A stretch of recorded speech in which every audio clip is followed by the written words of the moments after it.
Welcome! It's Friday, and we're gonna do a minimal drum bass stream, or at least we're gonna try again. Welcome everyone. Butney, you called in sick, hope you get better soon. Hope you don't feel too sick. Welcome everyone. So, in the last week, I've been, well, basically just messing around a lot, and making a lot of little drop ideas and things. And I want to continue that and see where we end up. So today we're going to do some more stuff and just do some more stuff from scratch. So if anybody has any questions or anything that he wants to know or anything like that, just let me know. And we'll see if we can show something. So there we go. Let's get started. Hope y'all doing good.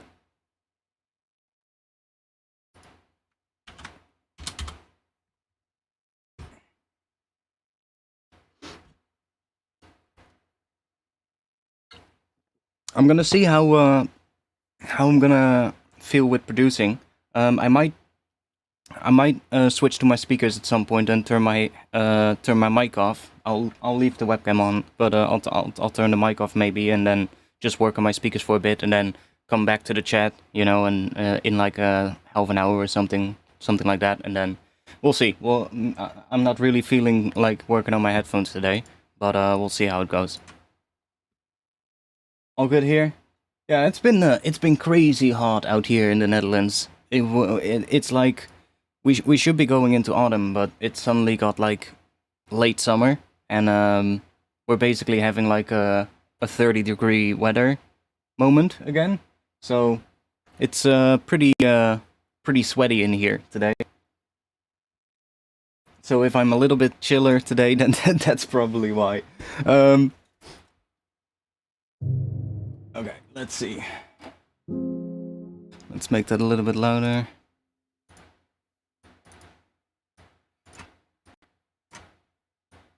Let's see what key we're gonna use today, or at least what we're gonna start with.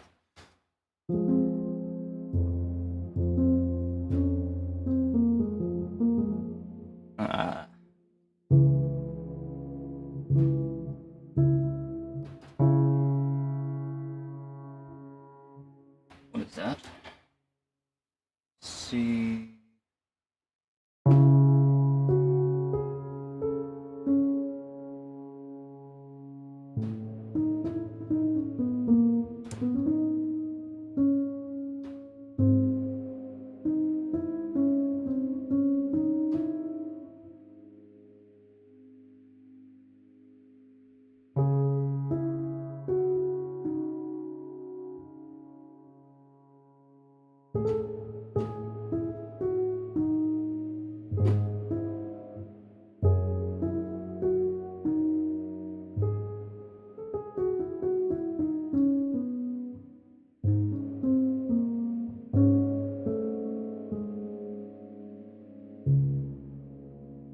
Ooh, C sharp minor.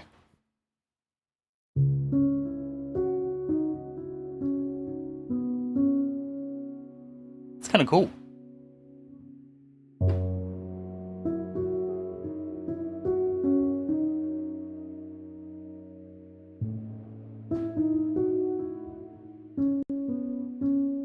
Then we want to throw that C in, I guess, to get the harmonic minor.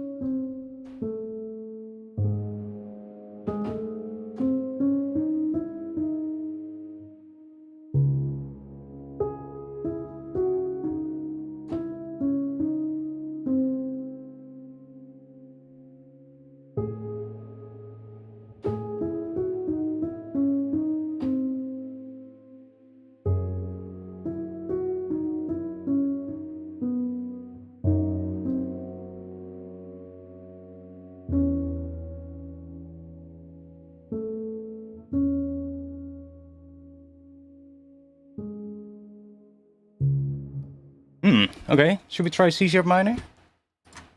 Let's try C sharp minor. It's a weird key, I guess, but I have something in mind, and maybe it'll work for this. I kind of want to make something that is a bit more rhythmic, in terms of like the drop, but a bit more vibey as well. So I'm thinking of something that has like, I don't know, like some chord pluck or something, and then I don't know, maybe some kind of soul bass kind of bass underneath it. But we'll see where that goes. But I think that skill is kind of cool. So let's just start with maybe some sound design.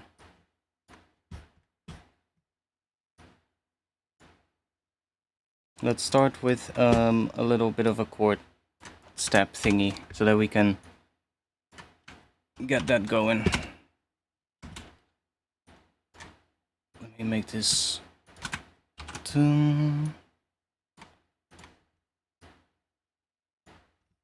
let's see, so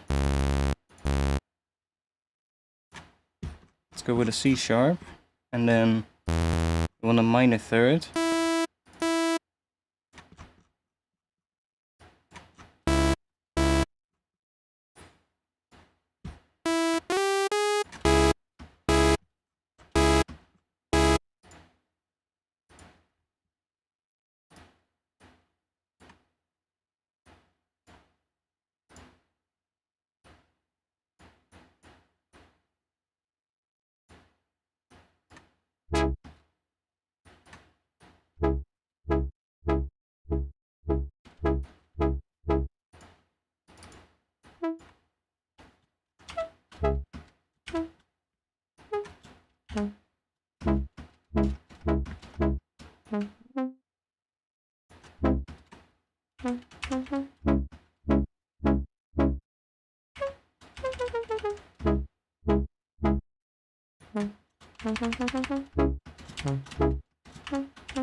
I guess we'll just go with that then.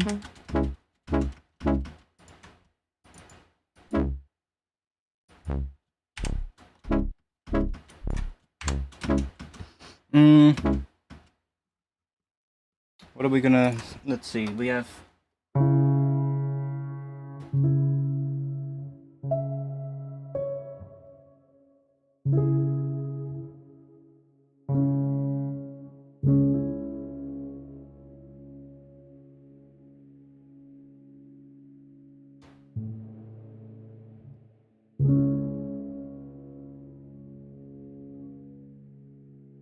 Get there.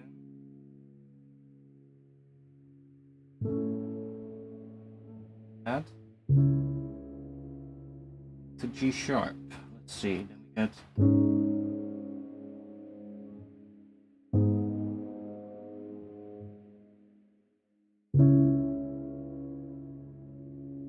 sharp.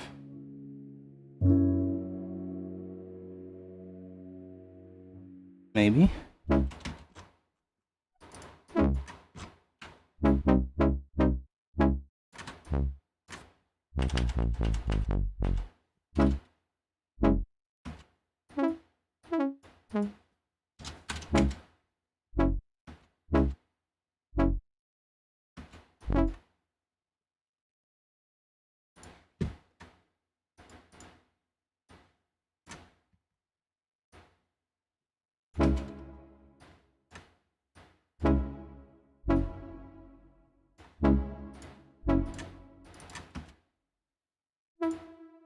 Maybe we'll just start with some pads as well and some intro stuff and kind of build up a bit, and then see what kind of feels right.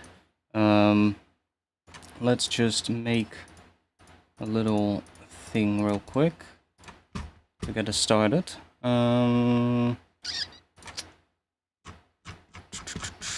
Let's grab this one. Let's grab some kind of a electric piano. Let's just randomize that, see what we get. What's that? It's hugely out of tune.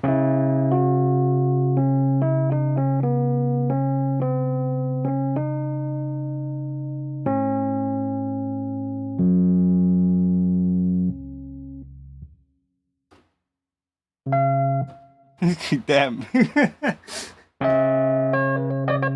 That's really out of tune. Okay, let's see if we have a better one that's less out of tune. I mean, it probably is just here. Yeah, it's set to 430. Can we just do 440, please?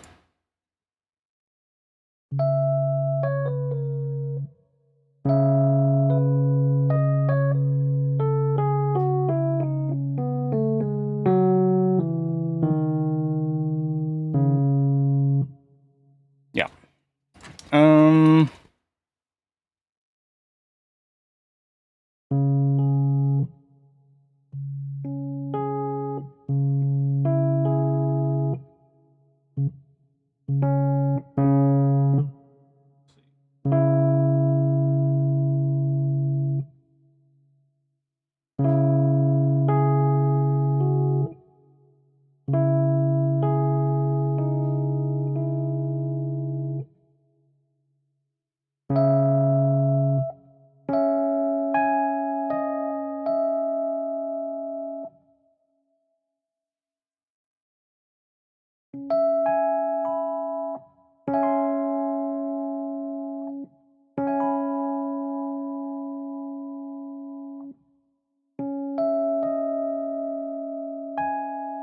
Seeing what kind of... It's kind of cool.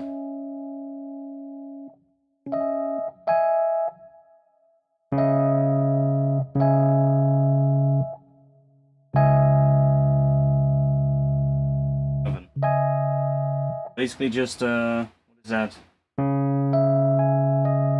C sharp minor, but with the second in there. What is that? It's an add 9, I believe. It's kind of cool. Just start with that. So basically just C sharp, that, and then we want to have that in there.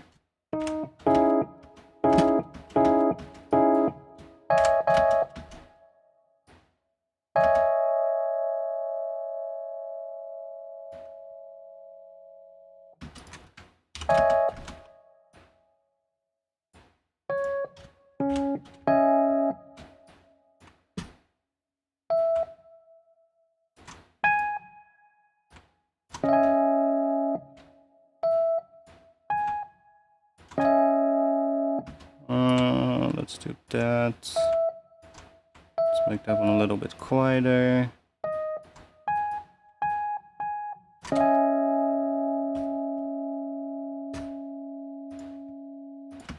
Okay. Let's just loop that.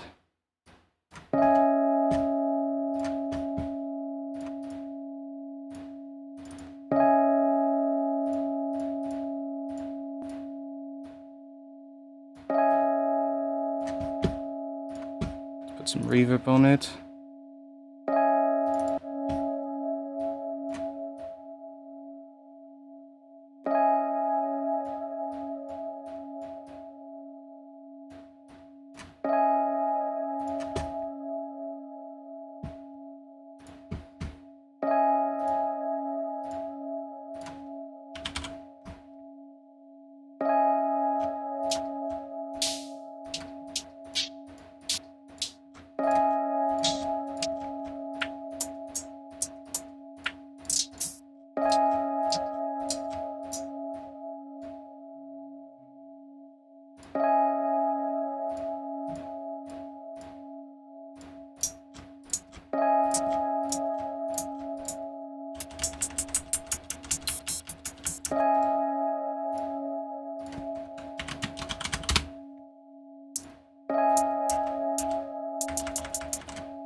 Just drop some in there.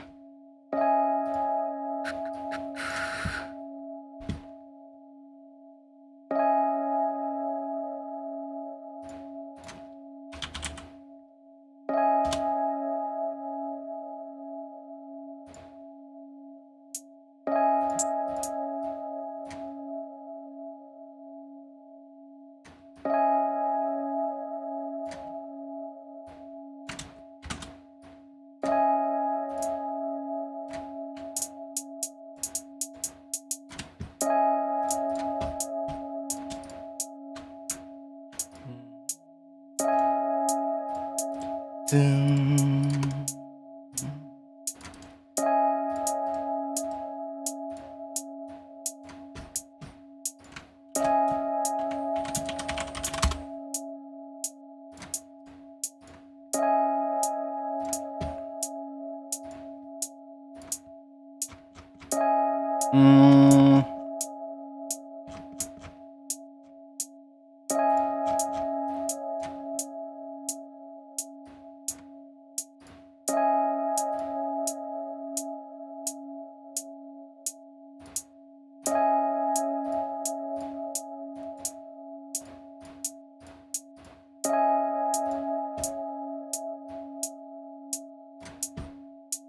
Okay, then let's give that some voices. Beautiful thing is we don't have to low pass this, because it's already basically low passed in here. So I have like just the first harmonics of a saw wave, as you can see. I just made a wavetable of that, but without the fundamental. So I can add unison to that, get like a nice wide reese, and leave the sub like this, and then get a really nice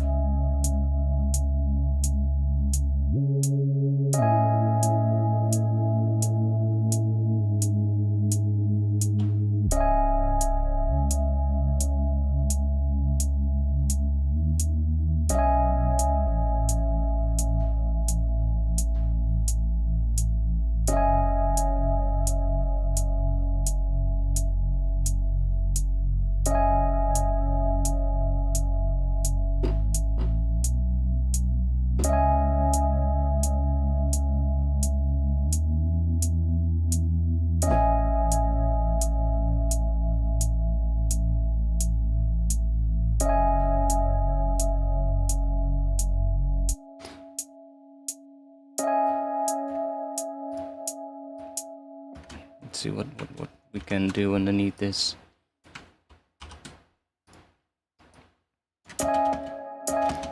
So obviously we can put that under there. We got just a regular C sharp minor, which works perfectly. But if we put an A underneath it, then it suddenly becomes an A major,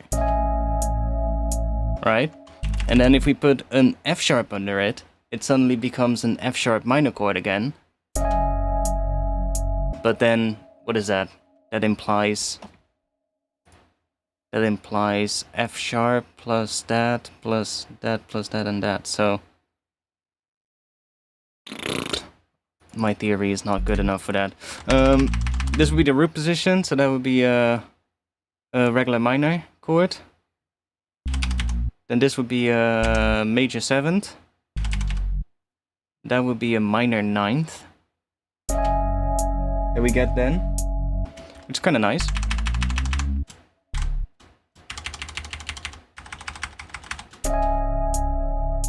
It's really low for that, but we'll see.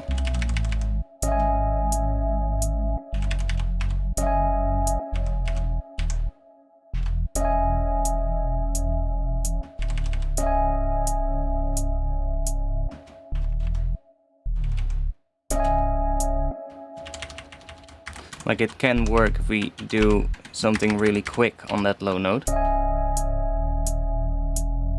See, that could work. So it really depends on how we're gonna write the whole thing and what we're gonna do, but I'll leave this reese in here, because we might need it at some point. I wanna... let's put some more stuff on this this thing here. Let's go and put my new best friend infiltrator on it. Literally, I've been using this thing so much lately. It's so fucking good for everything. It's like, I don't know, I love it so much.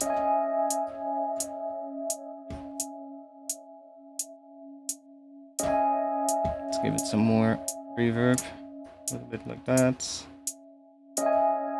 Let's give it some movement.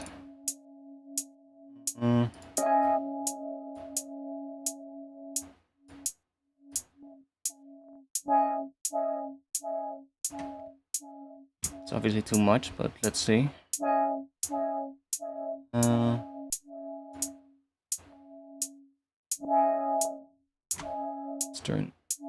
Let's add a point here, and let's turn snap on off.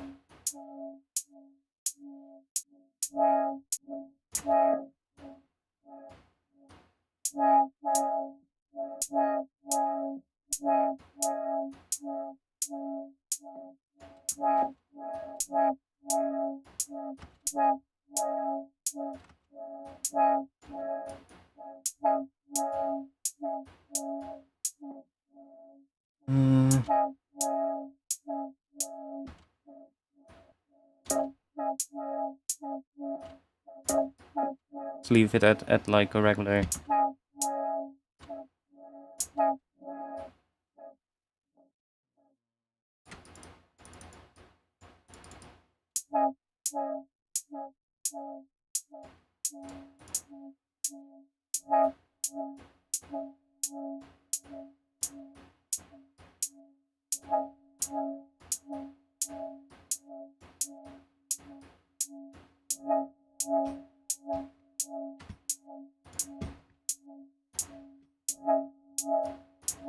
Can we do something with that? Let's we also need to add more drums, so let's just keep this going. Let's go and do this, do that, and then let's move that thing there. Might need that somewhere. Let's just add some drums here in this area, like some kick and snare thing.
Let's try. Let's double this up. Let's do that. Then we have a bit more. Let's make that a bit quieter.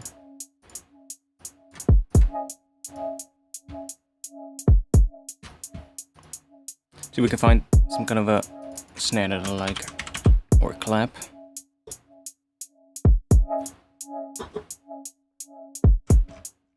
Something not too, not something like the ones that I made. Like one thing I also noticed while working on the more minimal drum and bass stuff is that a lot of the drums in the pack that I've been working on are way too heavy. Like they're just way too big. Like they're all like that, right? Whereas I need a lot more like, let's see. Yeah, like that kind of stuff as well. Right? There's almost nothing like that. So I need a lot more of those kind of things. Actually, maybe that one will work. Let's drop it in.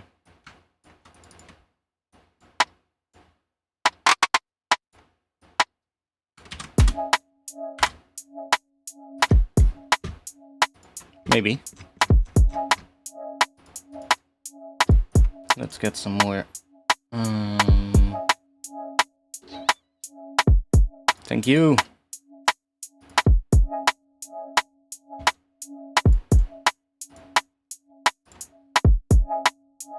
Let's see.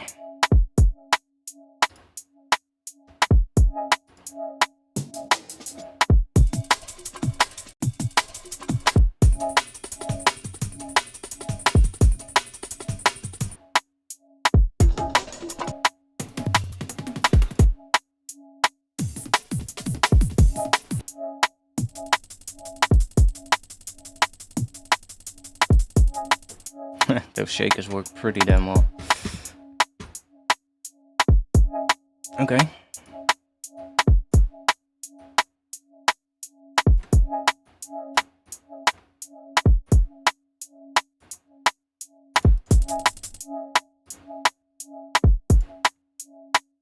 "16 beats long.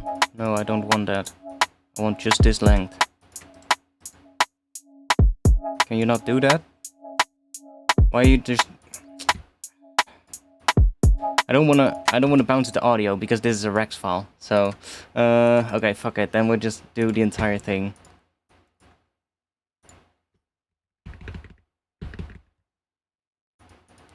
We're only gonna need a section like this.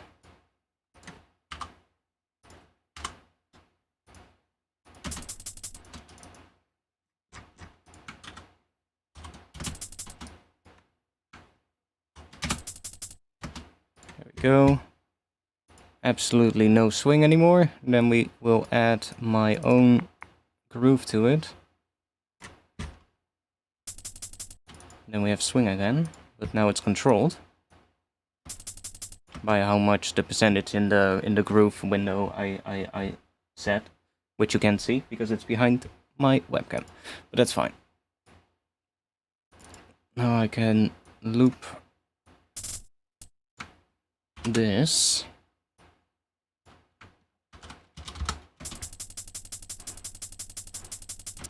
That way we get that. Okay. We might make a kick, but...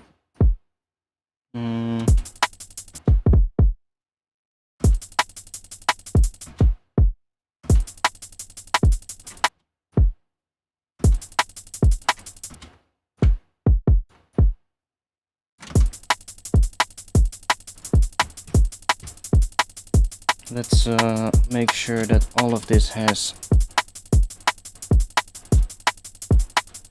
that groove. There we go.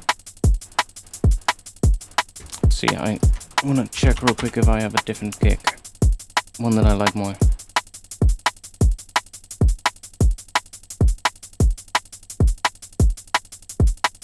Oh, nice.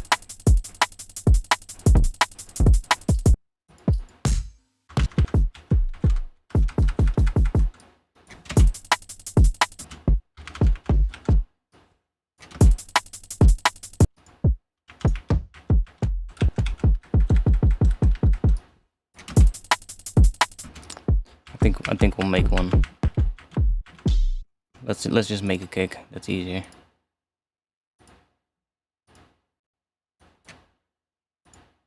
Let's do whoop.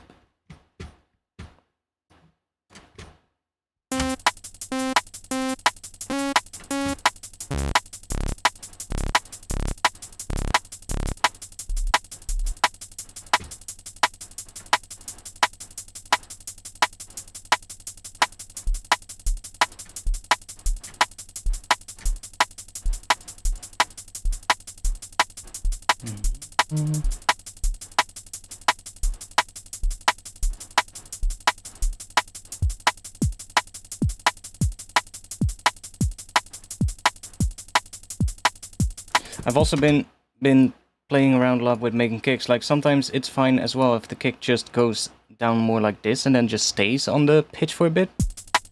Like it really depends on what kind of a kick you're going for. Let's just make another LFO 3.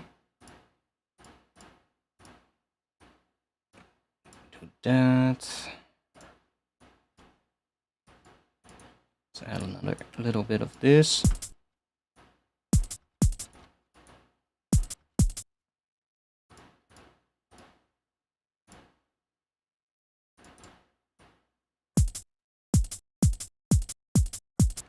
Okay, let's just do a little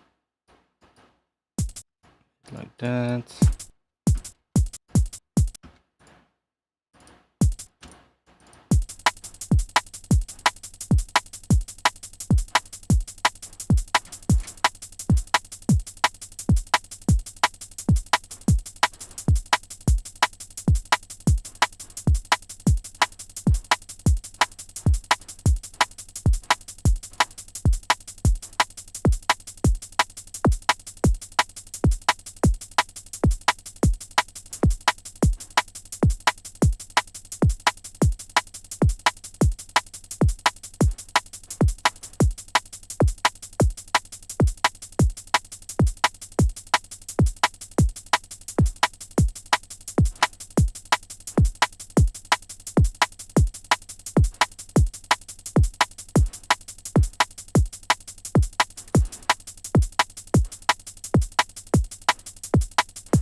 that.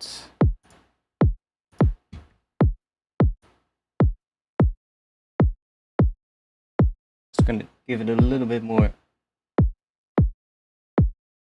dirt.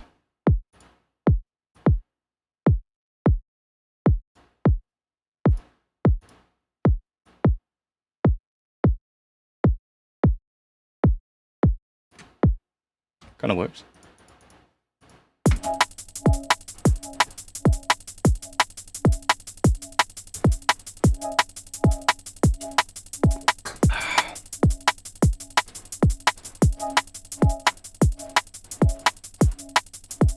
Yeah, I don't really like the snare yet, but I just picked a random sample, so let's see what else we have.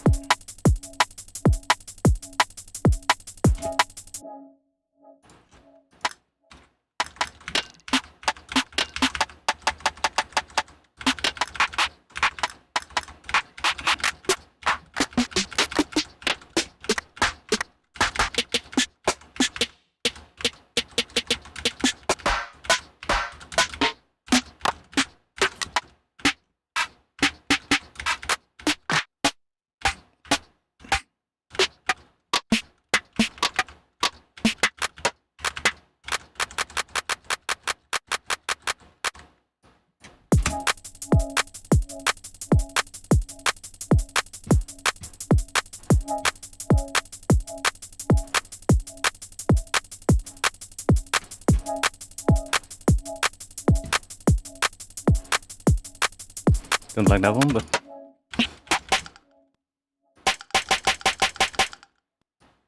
it's kind of nice, but it's also pretty resonant. But maybe for what I have in mind, it could work.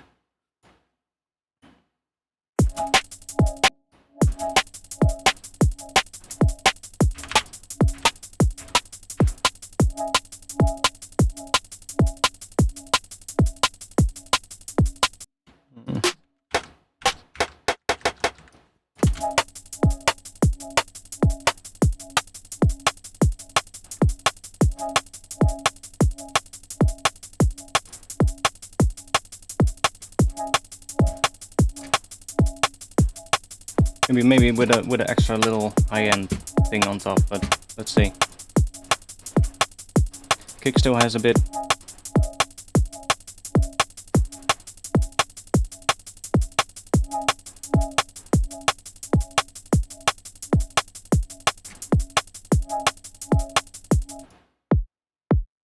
I think it's coming from this one.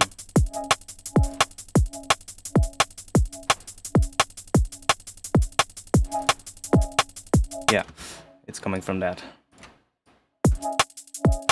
There we go. I was hearing like a little bit of extra low end on the kick every time.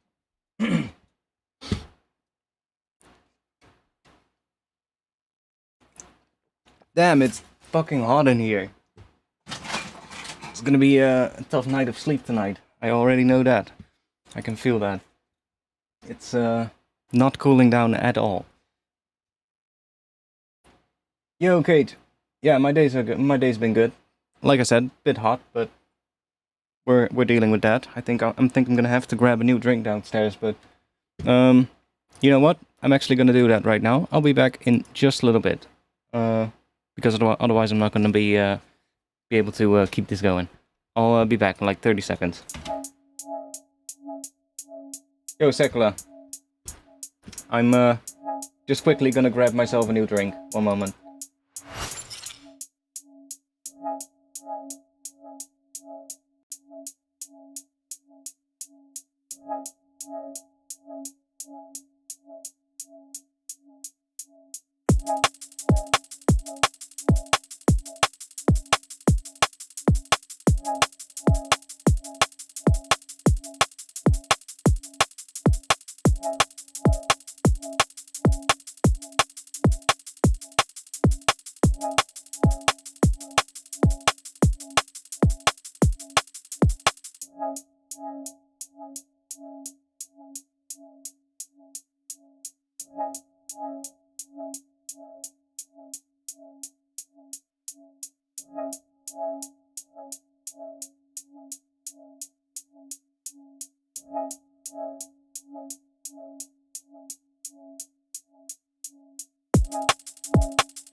I brought the whole bottle. It's better.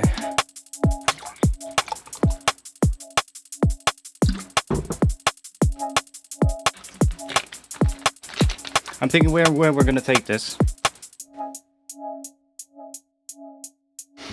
Okay, let's go make these hats a little bit more interesting. Let's go and grab some more hats.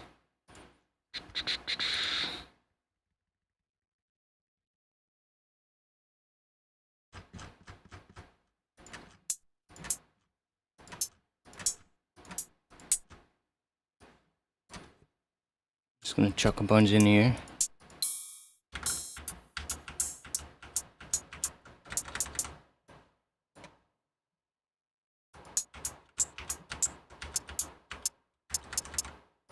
Maybe.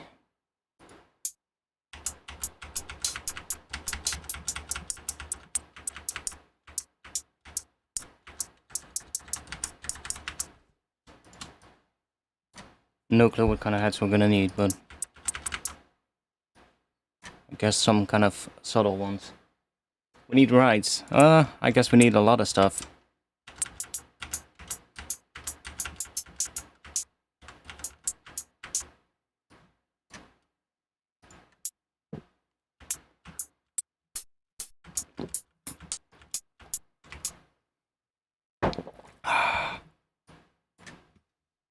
Oh, fuck.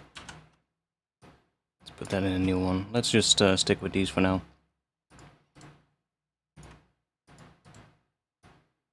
One downside of this pack is that some of these hats are a little bit late. Just fix that real quick.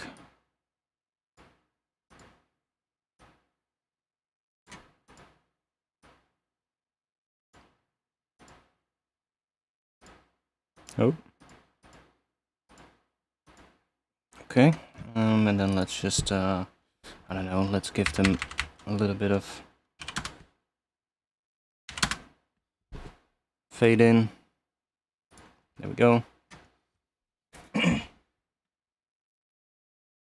That swing that's happening with the kick and snare is really cool. Oh yeah, like this pattern. It's kind of an interesting pattern. Instead of having just a regular, that one. Right, that would be a typical drum and bass pattern. But I kind of like this one as well. Has a bit more, yeah, a bit more swing. You can also put this one here.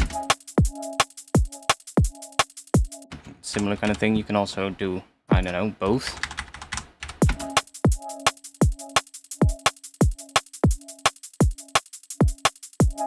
Or, I don't know.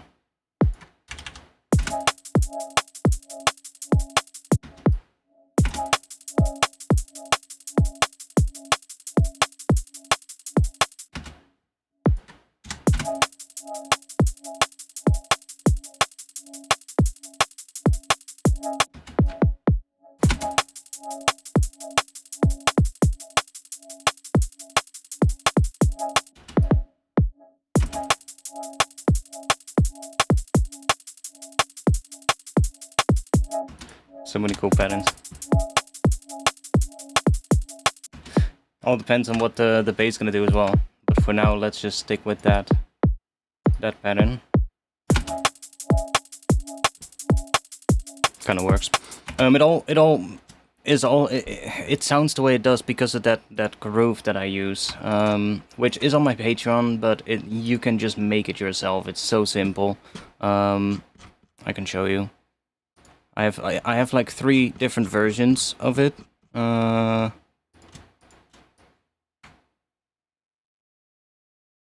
Okay. I cannot drag that into... Oh, if I do it one by one I can. So, it's like...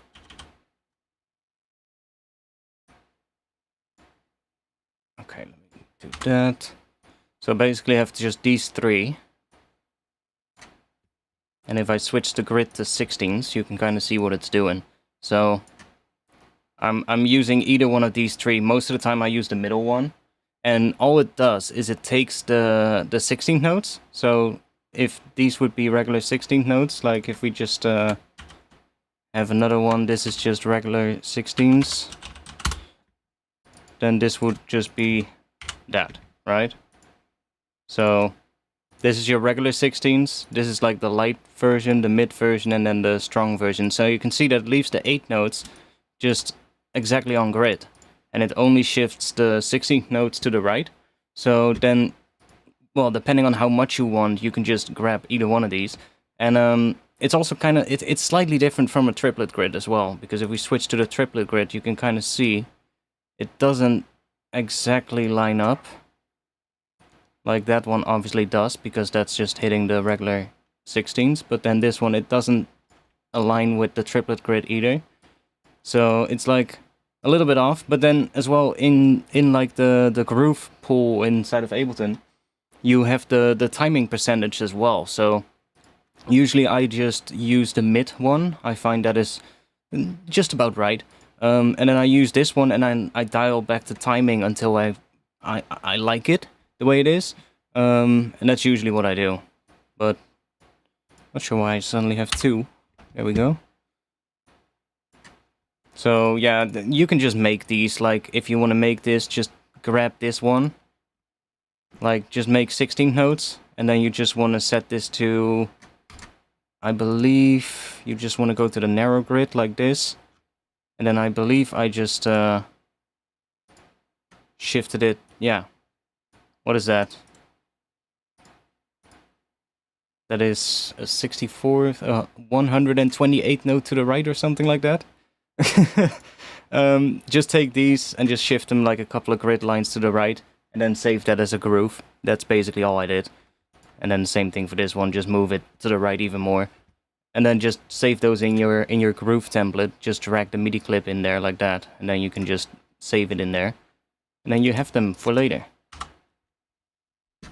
But that's really nice, because it adds like a nice amount of swing. Like if we go to the shakers here, you can kind of hear it. So if we take the timing down, that would be straight. That would be with swing. It's pretty subtle, but if we go for the strong one, it becomes a little bit more...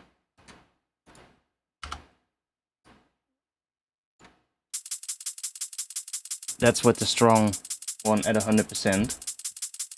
So if I now do the entire drums,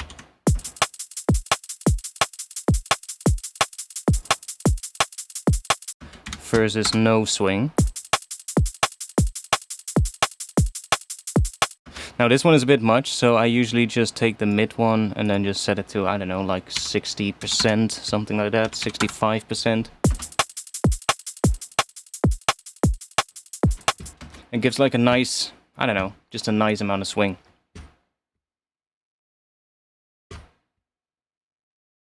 Okay, let's see.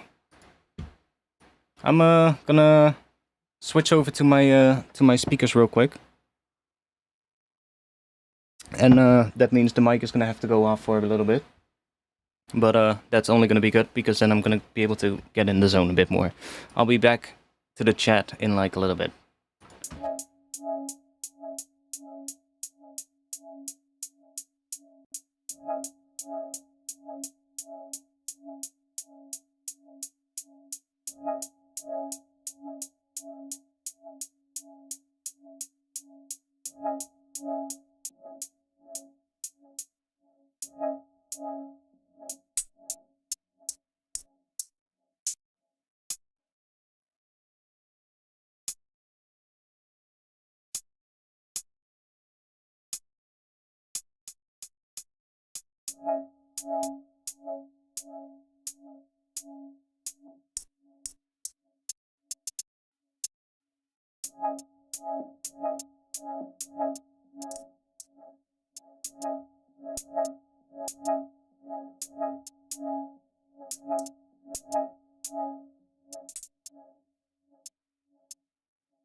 I thought we were gonna crash, but we're fine. Let's save.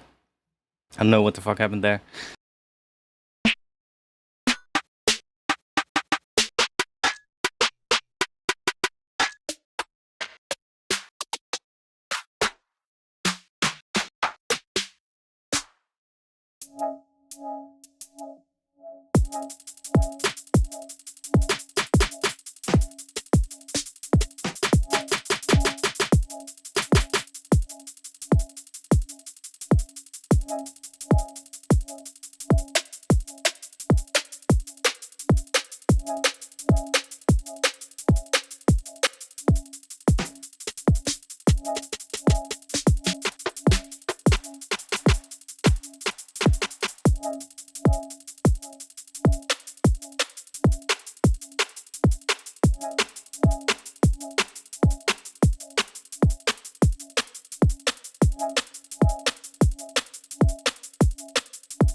I forgot which pack I put these in. I had a pack with like some nice atmosphere things. Was it this?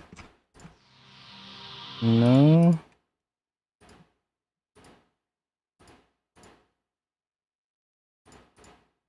Oh, yeah. Let's see. Do we have something that we can...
No idea when I'm gonna get new monitors. No idea.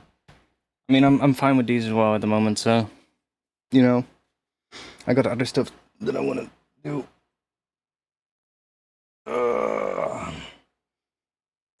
Let's think real quick. Damn, this heat, man! It's still, it's like, how hot is it outside? It should be cooling down, but it's just not cooling down inside. That's the only thing that's a bit of annoying. Yeah. It says 24. 21 now, so it's definitely cooling down. Let's hope it cools down inside as well. Okay.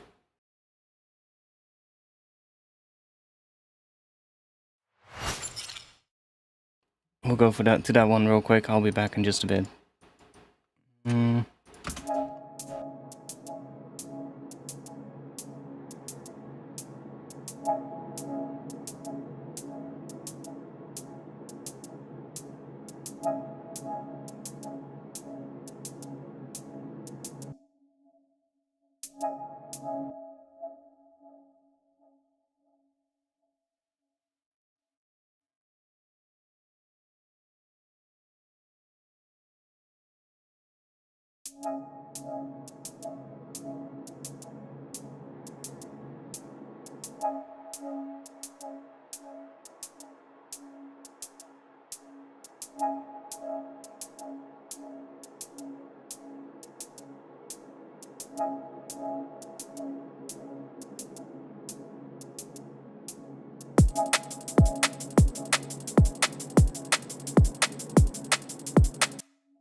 Don't really like that. Let's just leave it like this. I kind of like the auto pen thing more.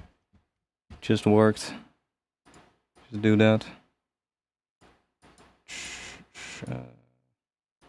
Bit of this, and then a bit of that.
Oh, sorry, mic was turned off, of course.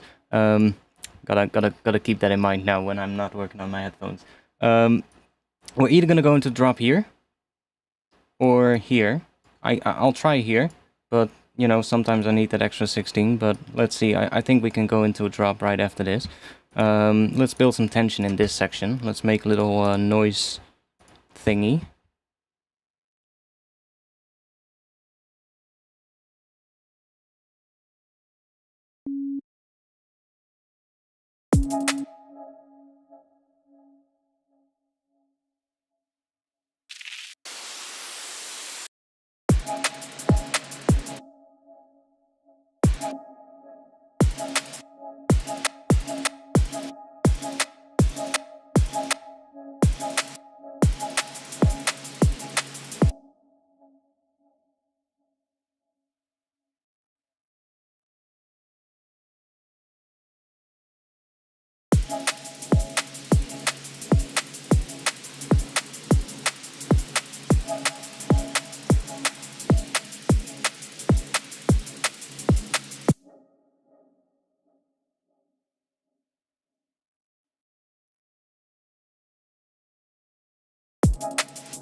That's totally what we need. Some, like, stuff going down.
It was a beginning.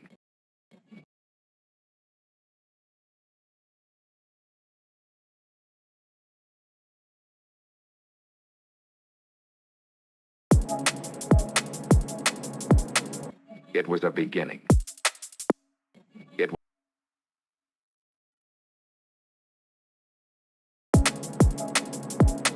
It was a beginning.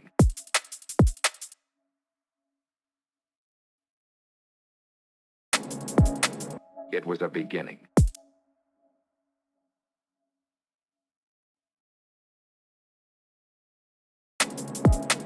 It was a beginning.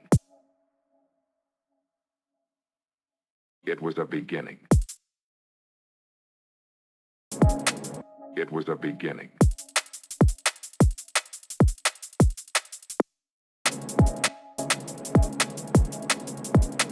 It was a beginning.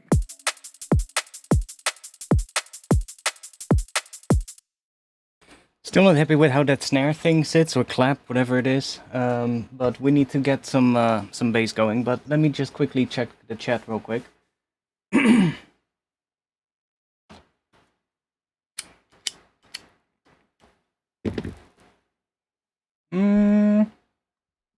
Not much. You guys are a little bit quiet. It looks like. Yo, Saint number, what is that? Number 7. Welcome. From Colorado.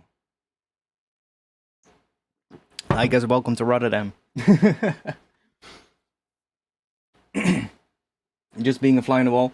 Yeah, I'm trying to get some stuff in, you know, just make something today. I figured last week as well, I got too caught up with just keeping up with the chat the entire time, and I'm trying out to do it in a little bit of a different way now, where I just basically just take a little bit of time just to kind of produce, and then take a little moment of like 5 to 10 minutes, just look at the chat, maybe talk to you guys a bit, and then go back, which also gives my ears a little bit of time to well, how do you say it? Damn, I can't find the word. You guys know what I mean. You don't get fatigued as easily, because you just, every like half an hour or every hour, you just take a little bit of a moment to just rest and reset. Exactly. It's good, because usually I do like these 5 to 6 hour sessions, and then by the end of it, I cannot judge at all if what I'm doing is sounding good or not. And usually that's when I make the wrong choices, right? I just need to calm down every now and then, which is fine. Refresh. Yeah, thanks. That's the right words. Damn. Sorry, I'm sweating my balls off in here.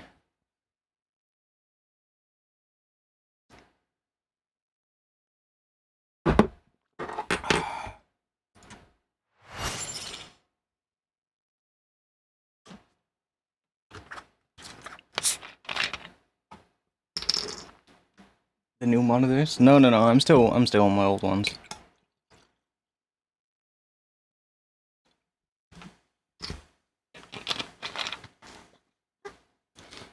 Yeah, usually it's normal. Usually the first half of the stream is better than the second half.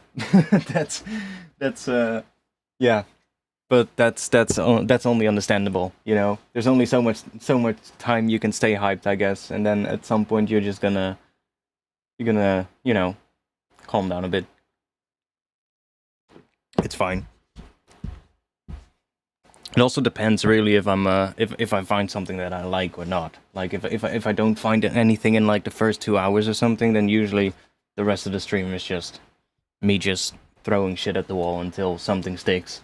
But if I do find something in like the first 2 hours, like right now, I like the vibe of this. I definitely feel like this could go into a pretty well. This could go easily into a drop. So we are getting somewhere. So that's good. I do wanna check. Like I'm gonna be working more soon, which is a bit of a downside for the streams and shit because I might not be able to stream every week, depending on if I have to work on Friday or not. I said I'm not available on Friday, so I should be good. But still, you know, you never know. But the upside of that is that I'm gonna be making more money, so might be able to get some new monitors at some point.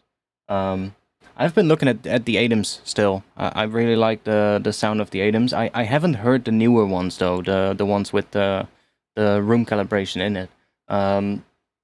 But I heard the old ones, the old A7X, I think it was. Could have also been the 88X. But I've also been looking at those newer ones. I forgot what they were called, but yeah, like I'm still the same issue still going on here with the housing market and shit. It's absolutely impossible to find a place. So I don't really want to spend money on this room, you know, because I don't know how long I'm gonna be here. Could be another couple of months, could be another year, you know, you never know.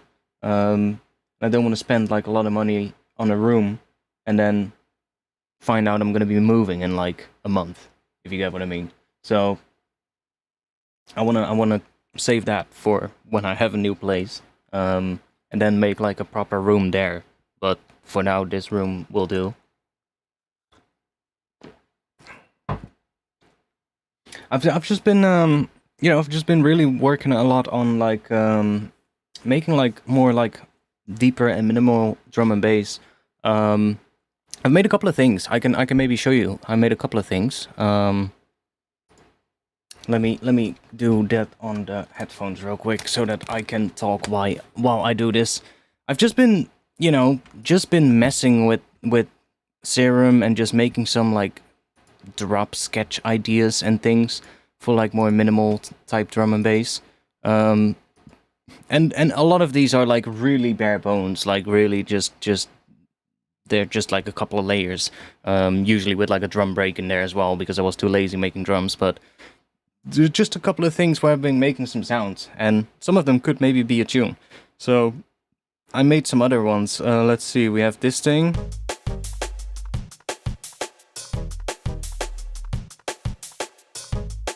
Which I kind of like. And then there was this thing. This one I really like as well, how this is turning out. Okay, let me... Don't mind the vocal. Let me make it a little bit louder. You know what? Let me chuck it in here. Don't mind the vocal, that's just a placeholder, because I needed something.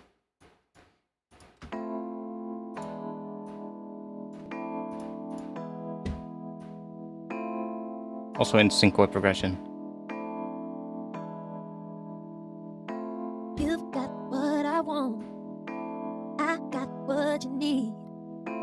You've got what I want. I got what you need.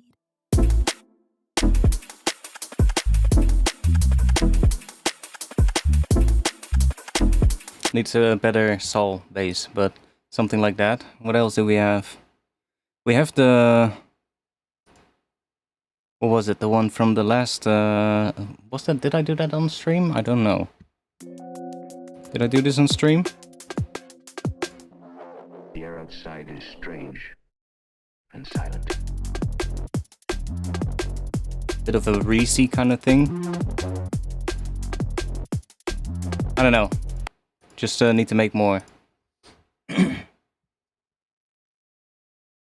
Just need to make a lot more, you know? And then just pick the ones that I like most. And that's basically it. I've got so many intros and so many things that a lot of these projects, I've been going through a lot of the projects off stream as well and organizing them into folders still.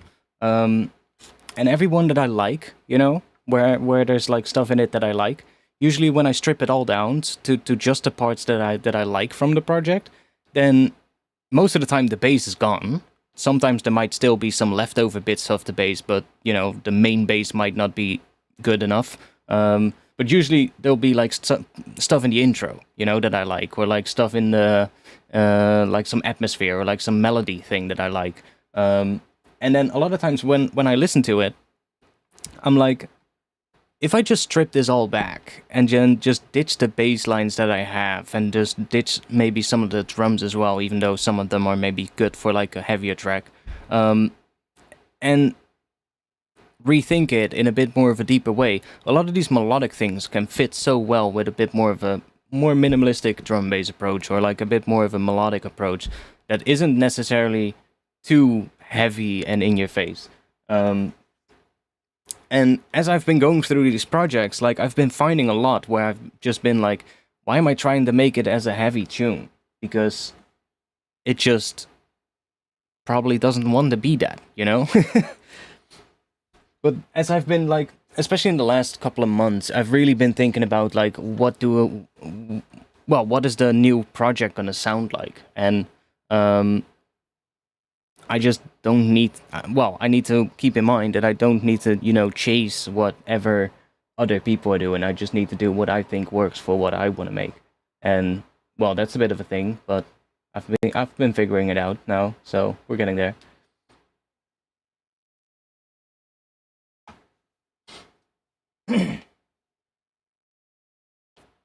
Yeah, the mini-meters thing is nice. If you want to have the same skin, then, oh, they added some stuff. Reposition off-screen windows. Scale to display. Allow window snapping. Oh, nice. Oh. Nice. If you want to get the same skin, by the way, then you can find that on my Patreon. It's on there. So if you think, like, why does yours look like that? Because mine doesn't come with that skin. That is because I made it myself, and it's on my Patreon. Same with the Ableton skin, by the way, so if you want your Ableton to look with the same colors, then so that it matches with the mini-meters theme, then find those on my Patreon. Plus a lot of other stuff. That's a good idea, to narrow down what you like and dislike. Sounds obvious, but that's a really good way to do it. Yeah, well, see, that's the thing. I've really been trying to find what I like, you know, and what I want to do with the new project. And I have an idea for it, but it all needs to kind of like... Shut up. It all needs to just, you know, like come together. And the one thing that is... Well, the one thing that it was missing to tie everything together, or what it, I guess, is still missing, because I'm saying was still missing, but I think it is still missing that at this point, is most of the time the basses, you know? Like, the drums are great, I can make good drums, atmosphere, melodic stuff, that's fine, but then usually, I can make basses, that's fine, like, I can make basses, but, it's usually to find the right bass for the track, and usually I try to make it too heavy, and I just need to, you know, tone it down a bit, and maybe also not, you know, try and make it too complicated. Because a lot of times I try and make things super complicated for myself, and that's just also not a good thing to do, you know. Maybe one day, you know, a track can be really complicated, but you know, sometimes you just need to, I guess, say to yourself, "Yo, slow down, try something a bit chiller." Plus, like when I listen to drum and bass, like when I've also been checking, like when I listen to drum and bass, what do I really listen to a lot? Like, what type of drum and bass do I listen to most of the time? Like, as much as I love heavier tracks, like, sure, like I love a Matthews or a Noisia track, right? But I just gravitate to a lot more minimalistic drum and bass, or like, you know, a bit more deeper drum and bass, or just stuff that's a lot more chiller most of the time. I still listen to heavier stuff though, but not like 25 tunes in a row most of the time. I've been checking a lot of the I guess that's a good example of like when people ask me like what kind of drum and bass do you like then. It's always hard to describe because it's not necessarily always minimalistic, you know, and it's also not necessarily always deep or always dark. It can be a real mix in between that, but one label that or two labels that I really like. One would be a label that I've really been enjoying, like from when I got into drum and bass at like the age of 15 or something, which is Shogun Audio. Like they have this kind of sound that I really like. There's a couple of artists on there that I really enjoy. I guess Edit would be a good one. He makes some really cool you know, slightly more minimalistic tunes, but not. Well, it's difficult to put a name on it, I guess, or to put a label on it. And then another one that I've been listening to recently a lot is Critical Music. Critical Music does some really nice tunes as well. Do you pre-plan a track on a notepad before getting behind the PC? Not necessarily, no. I do sometimes make lists though. So like I have this thing called Trello. I can put that in the chat real quick. Link to that.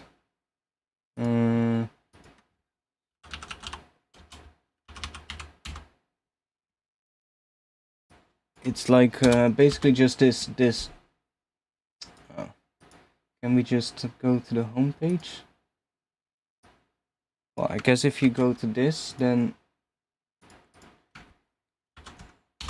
like that website, Trello.com. You basically just get like you can make like boards, and on that board you can just make like different cards with like projects and shit. I'm not gonna show it because you might see some stuff that you don't wanna that you're not supposed to see. You know, stuff that might be work in project or stuff, because I put all ideas in there and stuff as well. But it basically just allows you to make like a card for like each track, for instance. So if I have a track that I'm working on and that I like where it's going, I can make a card for that track, and then I can then add like a checklist to that card, or like a description. I can upload images or other tracks as references to it. I can add images to it or whatever the fuck I want, you know, link YouTube videos in there if there's like some reference on YouTube that I want to include. And you can put like all kinds of stuff in there. I think you can even add collaborators as well. So if you're working together on a collab, you can share like the thing with the other person so that he can add things to the checklist. And then you can just tick them off the checklist, which is kind of nice because it gives yourself a good feeling as well. You know, it's a little workflow thing, right? But I guess most people that know a bit about workflow would agree with that just making a list and the physical act of being able to tick something off of that list gives you a dopamine release, which is a good thing for you. It helps to keep you motivated. And that kind of helps you with that because it allows you just you know, and it works for everything because it's not necessarily for music. I use it for when I have a job as well, like when I get like a sound design job, for instance, or I need to make a sample pack for a company, or I don't know, I need to make a video. I'll be able to, you know, put it in there and put the script in there and put like the to-do list for the edit or the video upload, you know, all that kind of stuff. Right now I'm preparing stuff for the new project as well, right? While I'm working on the music. So I've been making a checklist of like what do I all need to do for that new project before I can release stuff. You know, it's like it's nice to have that. And I've been using that for years. But it works. It's nice. I forgot who actually who told me about it. It was somebody on my Discord, I think, but talking about my Discord. If you want to join my Discord, there you go. It's just one of those tools, you know, that's really nice to have. Just nice to keep an eye on things.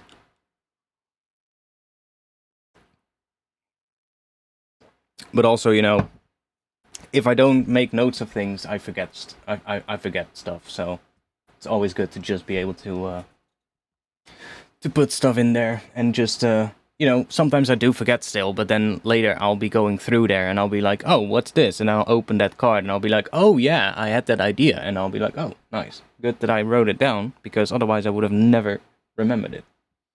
So it's a nice little helpful tool for that. Yeah, Critical is great. Critical is great. I like Waze is nice. Envy is pretty cool. Sustenance is nice. There's just plenty, you know, there's plenty good ones. They have some nice sets on there as well, you know. I love listening to like basically just mixes of drum and bass. Usually get me hella inspired, so I have like this playlist on my channel, which I think is now over 150 videos, I think. So that has like, it basically just has a huge list of live sets and studio mixes, basically. Let's see, how many are there in? Oh, even more, 256 now.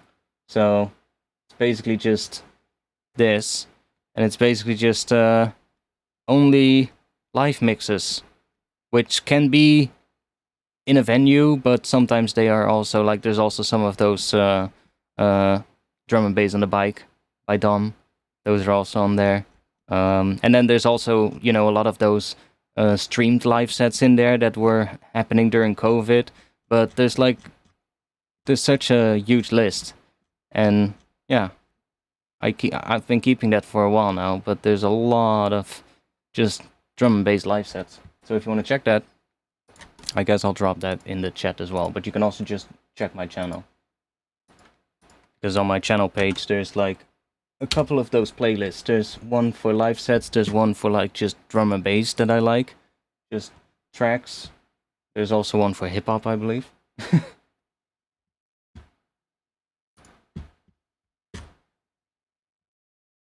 Anyways,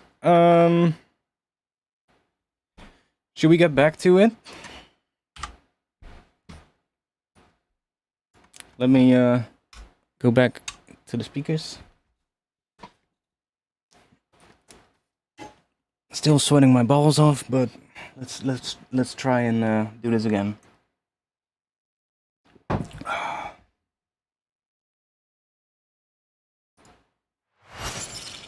Okay, where were we? Let's have a little recap. Let's listen.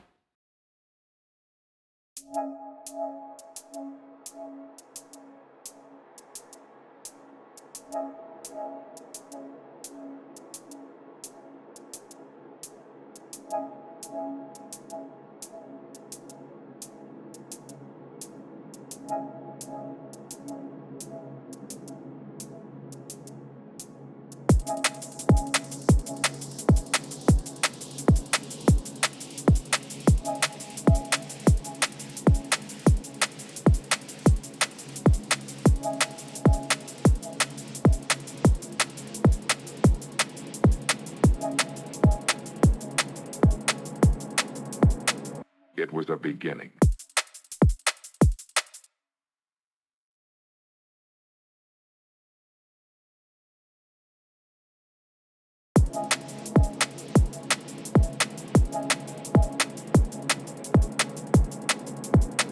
It was a beginning.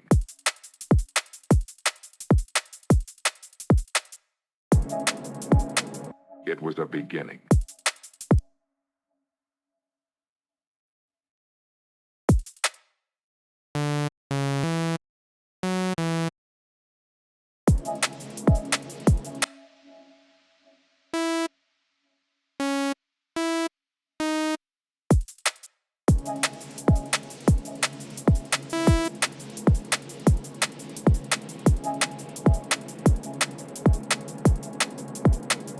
It was a beginning.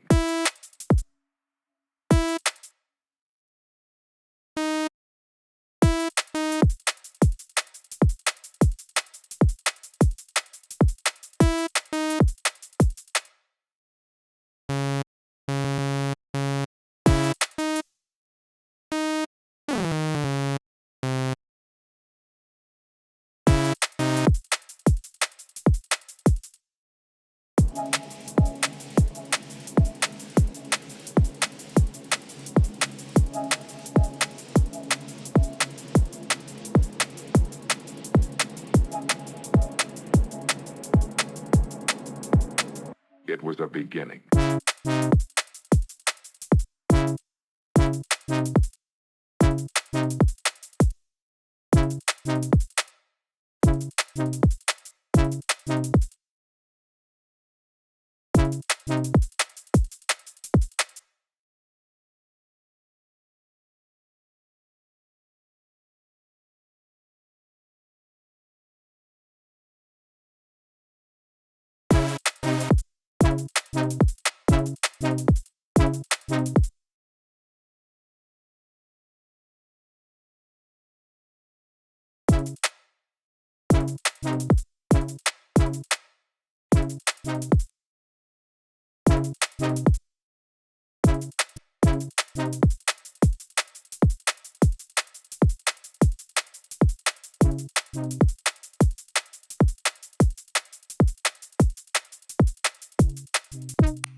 Okay, that was weird. Um, weird.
It was a beginning.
I'm thinking what we can do in terms of the drop. I really have to think for that one moment. I need to think what kind of a groove we're gonna do. Probably gonna have to loop this for a bit and listen to that until something hits me.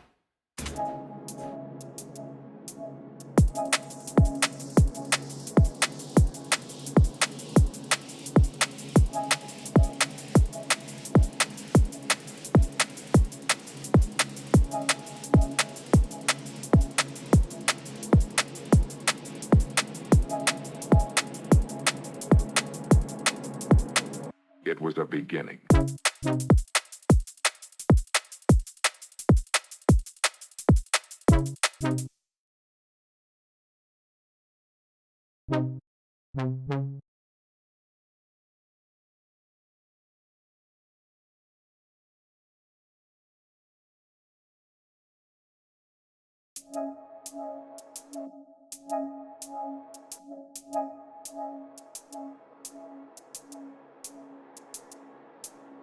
It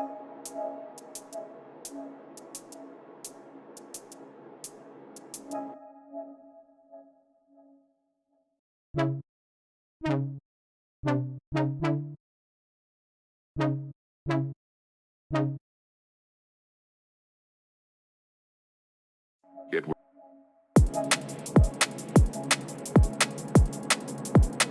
it was a beginning.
It was a beginning.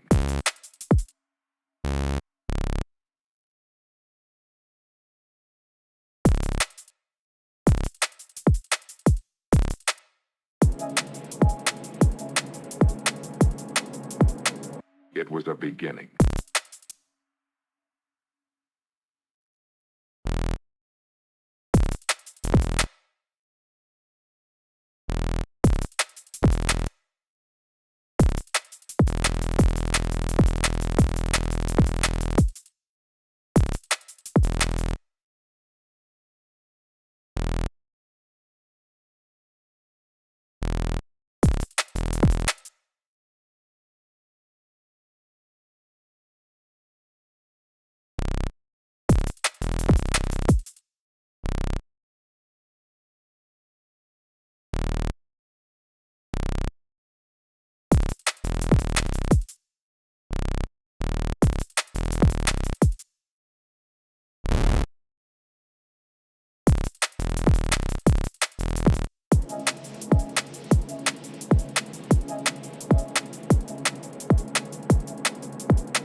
It was a beginning.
tough finding the right sort of like sample for the snare.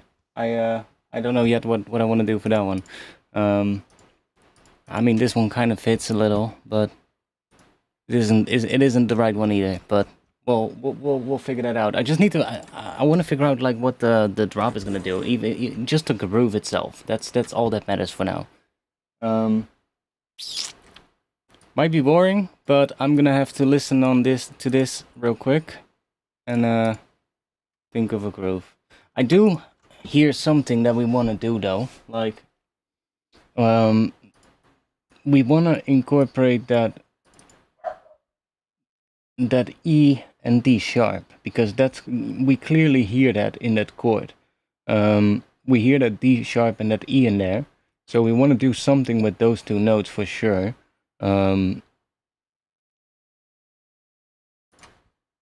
That's what I'm definitely hearing, but what exactly I'm not sure about.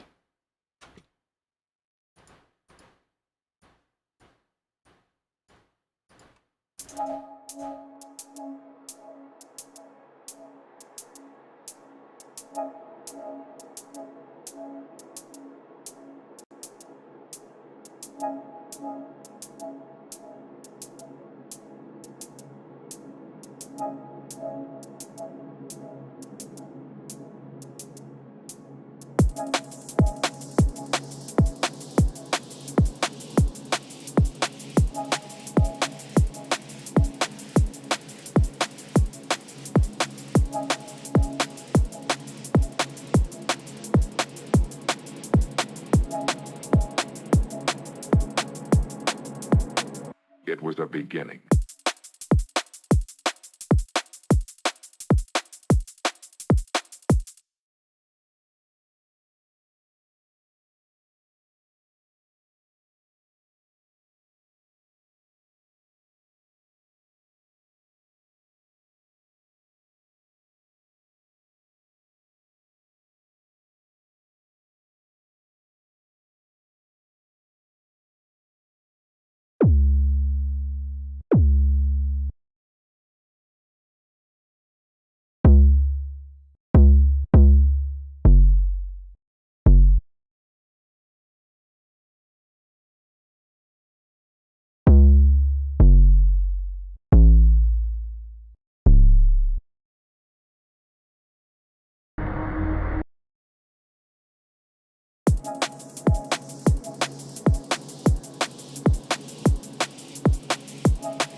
It was a beginning.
was a beginning.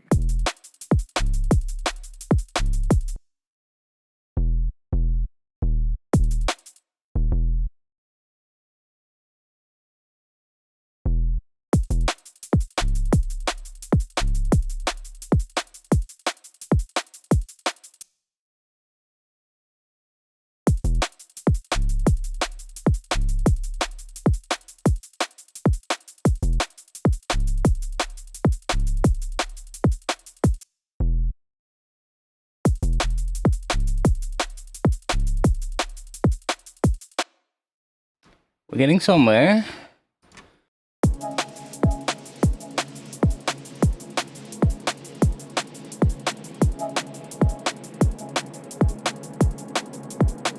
It was a beginning.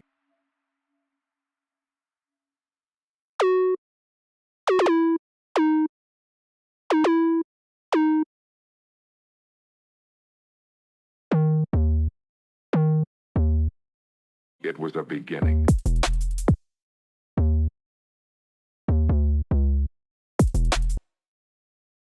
It was a beginning.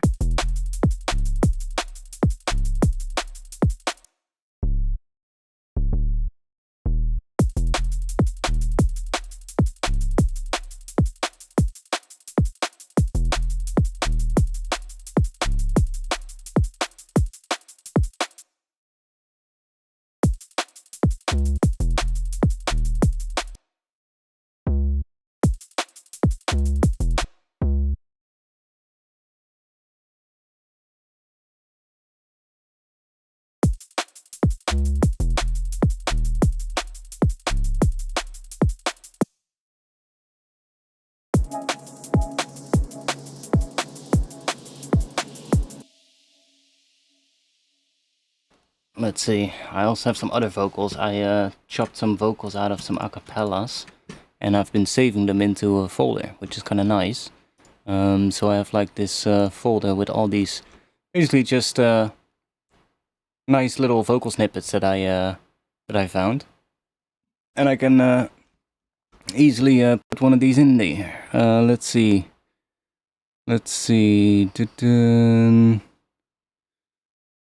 Which one is nice?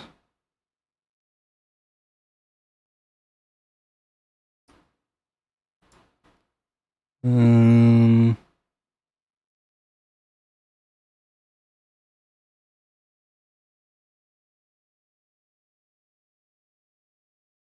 I can put that one in. Let's see. Classic vocal sample. A little bit of a longer sample as well. Let's see if that one fits. Guess it's gonna be something like that.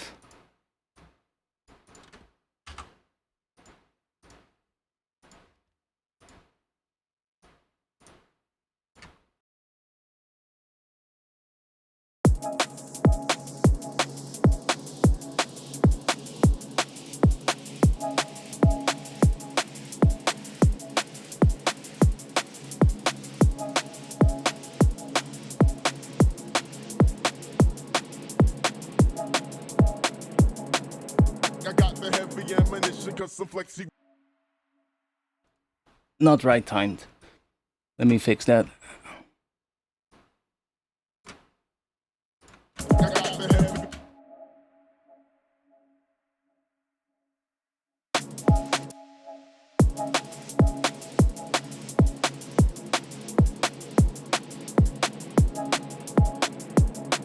got the heavy ammunition, cause some flexi with the tech.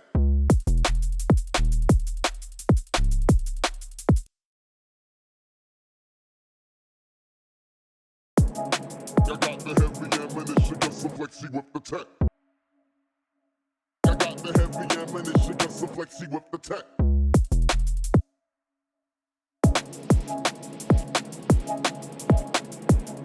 I got the heavy ammunition, cause some flexi with the tech. I got the heavy. I got the heavy ammunition, cause some flexi with the tech.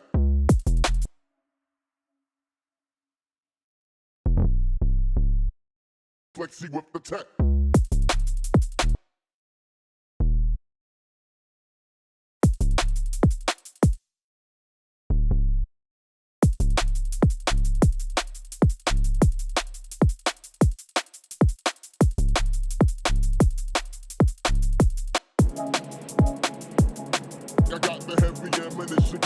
flexy with the tech.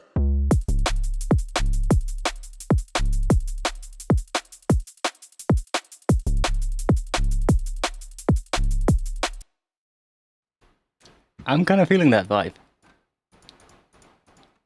Well, are we getting there? We obviously need something on top, but...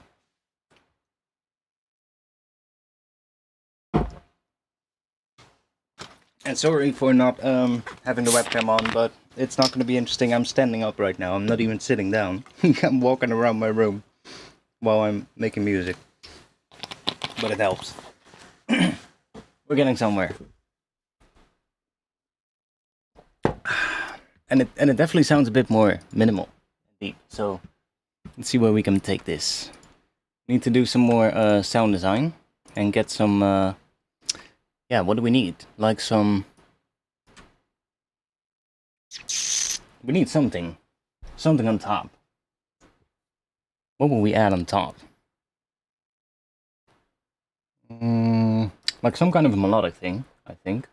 I don't think we wanna have the chords come back in. I mean, I can try, but I don't think that will be the thing. Piano. No, I don't think it needs piano at this point. Like, piano probably maybe in the intro, or in like a breakdown, or maybe in the B section of the drop. But in the A section, I don't think so. I can try though, real quick. Like, if we put the keyscape thing here. So let me just do that. Just chuck that back in here and let's see what we get. I don't think it'll be the right thing, but...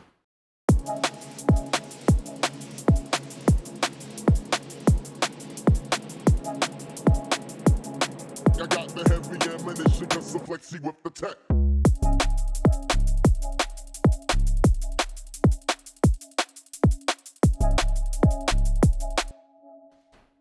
No, see, it takes away from how the drop is gonna sound. Like, it can come back in later, but it takes away from what this will sound like. It needs something else on top. But what? That's the question. I'm also fully aware that this might be a little weird with this vocal, because you got the heavy ammunition because I'm flexy with the tech, but it's not necessarily the heaviest tune, or not aspiring to be the heaviest tune, but hey, it fits. I have a couple of other ones maybe. This one kind of fits though.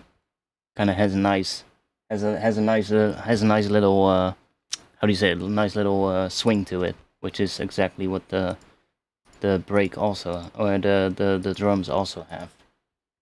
But I do have some other ones. Let's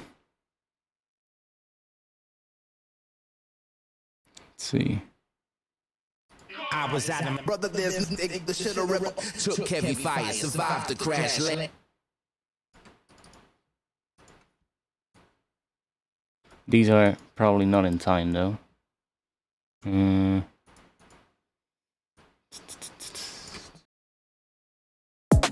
Took heavy fire, survived the crash. Took heavy fire, survived the crash land. Took heavy fire, survived the crash landing. Smiled and walked away from the wreckage, the last standing. Took heavy fire, survived the crash landing. Smiled and walked away from the wreckage, the last standing.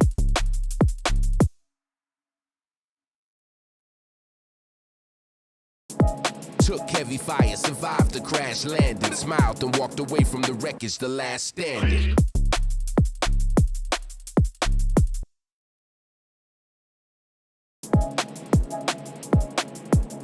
I got the heavy ammunition, got some flexy with the tech.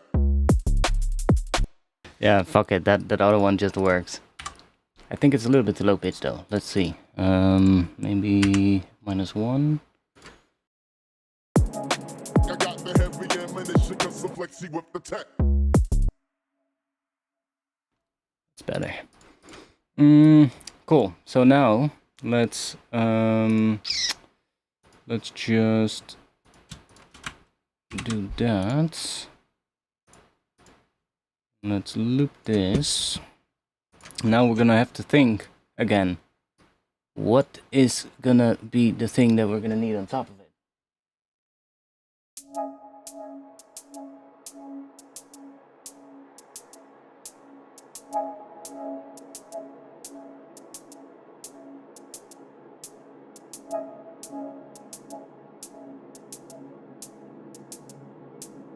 I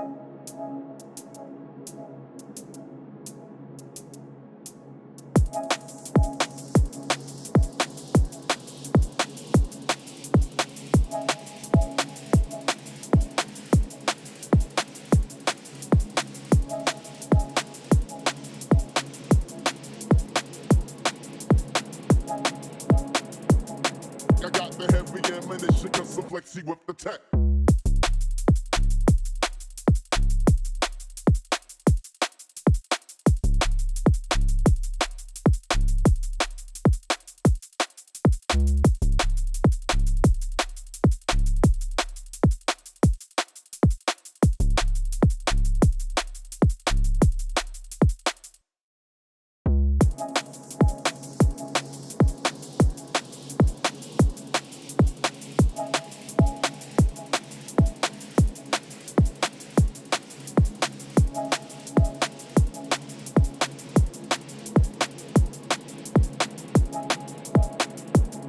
I got the heavy ammunition, custom flexi with the tech.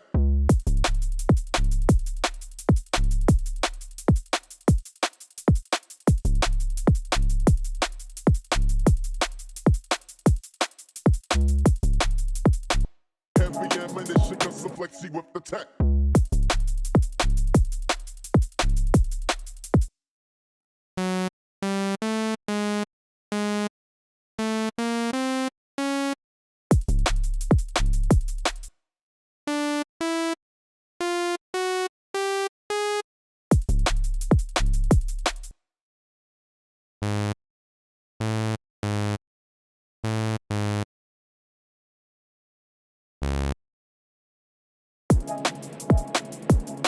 I got the heavy ammunition, custom flexi with the tech.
Yeah, what are we gonna do?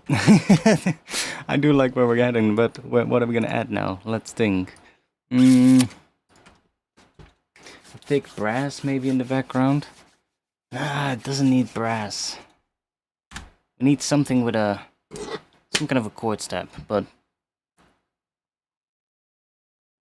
I think maybe we'll use a different synth.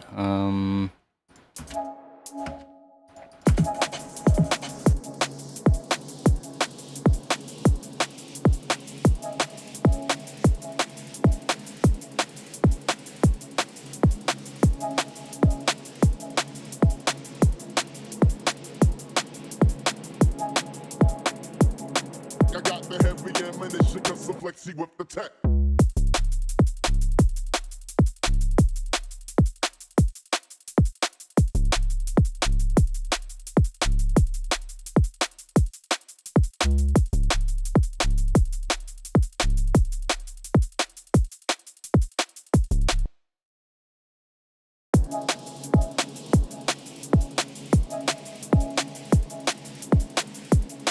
Flexi with the tech.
See with the tech.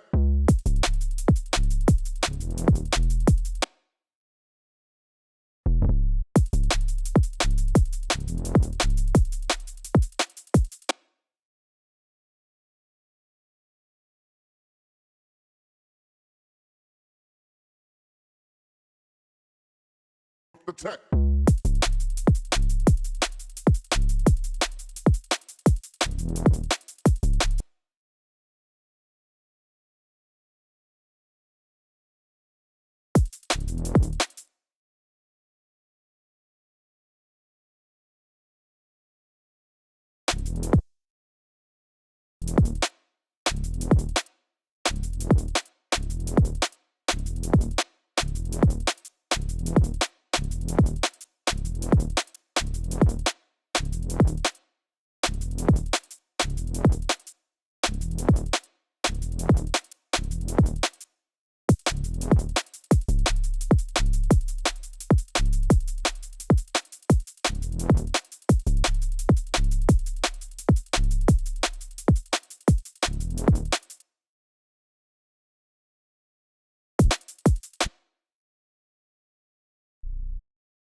It's really low, but let's see.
flexy with the tech.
I got the heavy ammunition, cause I'm flexy with the tech.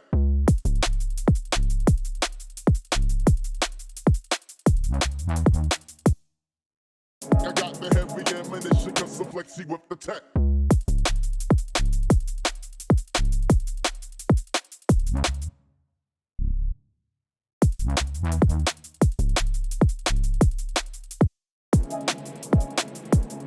I got the heavy ammunition, cause I'm flexy with the tech.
I got the heavy ammunition, cause I'm flexy with the tech.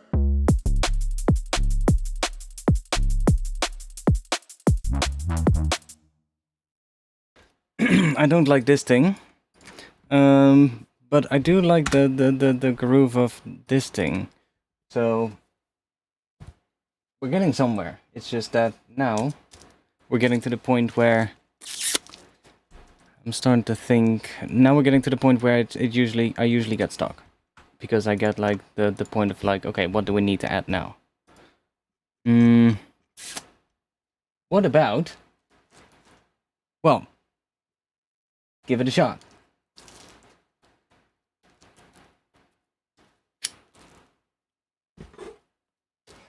At first I was a little bit concerned that C# was going to be too low, but now I hear this, I actually think it's fine, because C#, but my small tiny monitor speakers are doing it just fine, so I actually don't think it's too low. I might want to do a little switch up where it goes to some higher notes though, because that will even make it work, well, it will make it work even better. But I think as long as we have enough of that second harmonic in there, it should be fine. I thought Randy, or Ryan, Randy, what the fuck? Ryan, I thought you were gonna say something, but I guess not. I thought you were gonna do a suggestion of what to add, but I guess I was wrong.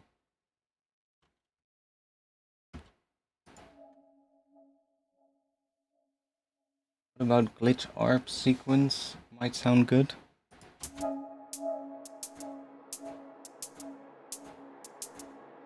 It's such a shame that my mic picks it up, even when I put the volume really low. Can you guys hear that hi-hat feeding back into the mic?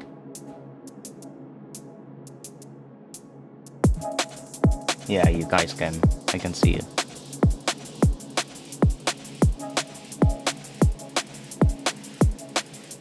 I literally have to go to almost silence. Now you can't hear it, but I also can't hear shit, so...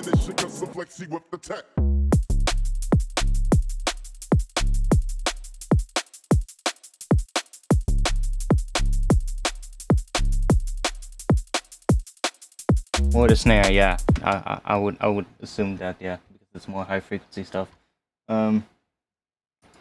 Yeah, I need to think real quick.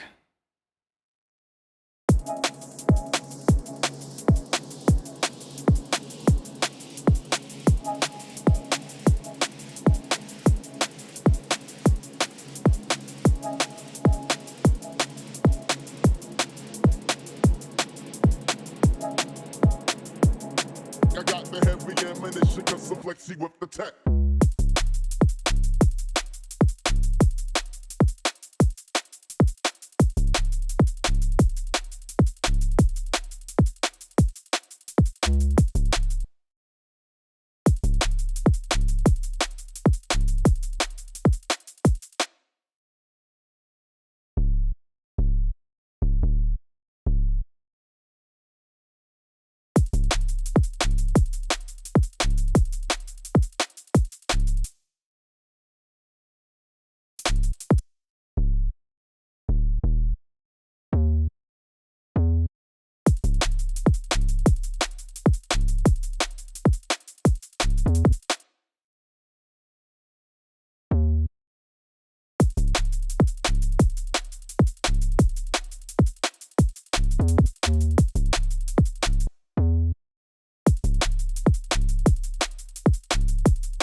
Flexi with the tech.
Yeah, I was gonna say, I should probably save.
We're staying minimal, don't worry.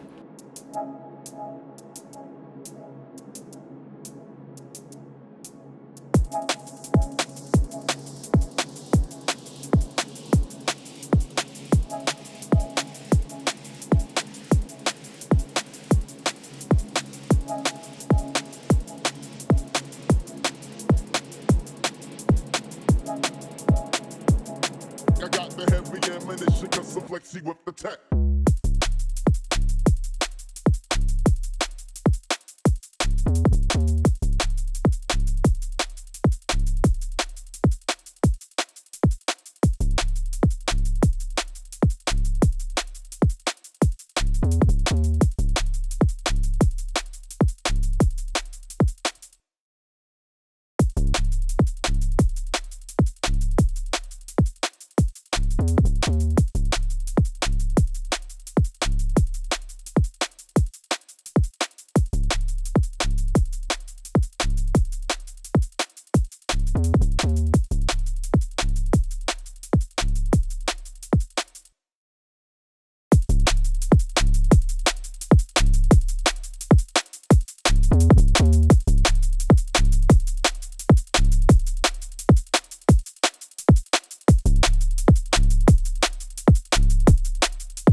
I actually like it more in mono. It sounds tighter in mono. It has like a weird... In stereo, it has like a weird sort of like flabby kind of sound, but in mono, it sounds a lot tighter. So I might just leave it mono, and then just use like the hats to get some width, and stuff like that. Because, I don't know, it just sounds a bit weird in stereo.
No, it just sounds different. You hear that?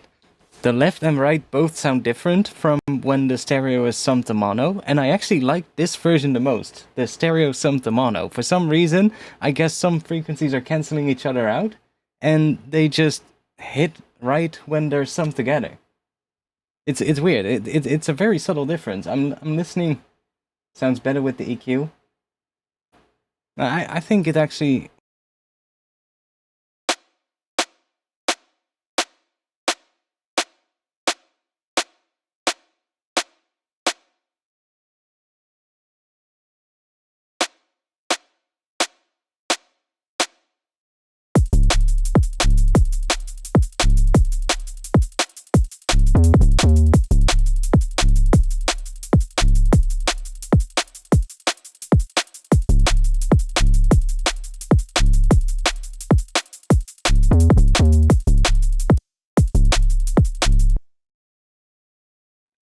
But it could also just be that we're gonna end up with a completely different one.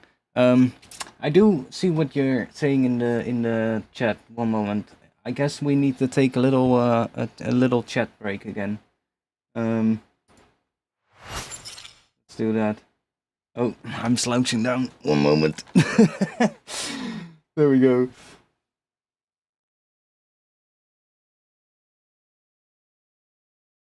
In that instance, I agree, it sounds better summed from stereo. Yeah, it's just, I don't know, it has a weird flabby kind of sound, as if the left and right are just timed slightly different. But maybe I'll just grab a different sample. What were you saying earlier? I love the heavy stuff, but this definitely has that minimal roller vibe. Yeah, I guess, and that's what we're going for as well. Where do you get your drums? Do you make them yourself, or do you get them from sample packs?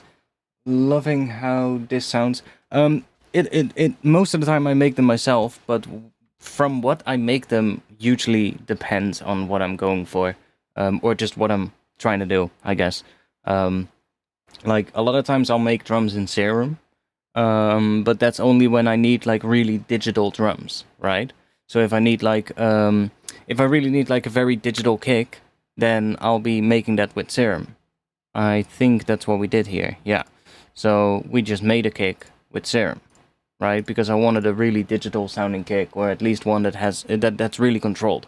And that's when I would use Serum for that. And the same thing, if I want like one of those really digital sounding snares, like really synthesized kind of snare, I would use Serum most of the time, because that's just what I would go for. But if I want something that sounds a bit more a bit more sampled, or a bit more like an acoustic snare, or like a processed break or something, I might do something with addictive drums, or chopping up a break or something like that. It really depends. And then the same thing, sometimes also you'll end up combining things, right? If you need like, let's say you want like a more acoustic sounding snare, so you take like, I don't know, some kind of an acoustic snare sample, but then you want a digital transient on it to give it punch. You could do that, for instance. It really depends. It really depends on the track, I guess. Keep the basses tight if it's minimal, just little steps and sounds. I guess, yeah. It's just, finding the right groove, I guess, is the main thing. Let me listen real quick on my headphones so that we can talk while I do that. Let's put them down a bit. I don't want to hurt my ears.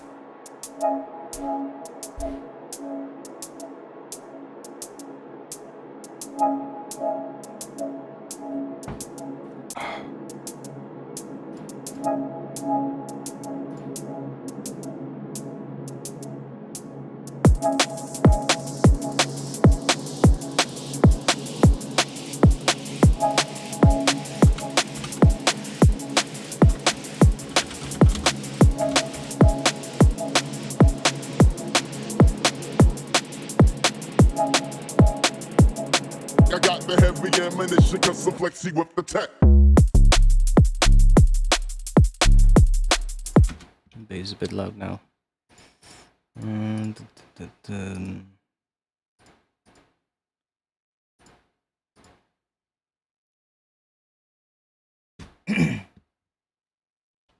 Some noise layer on that sub would probably help put it in a space, I guess, yeah?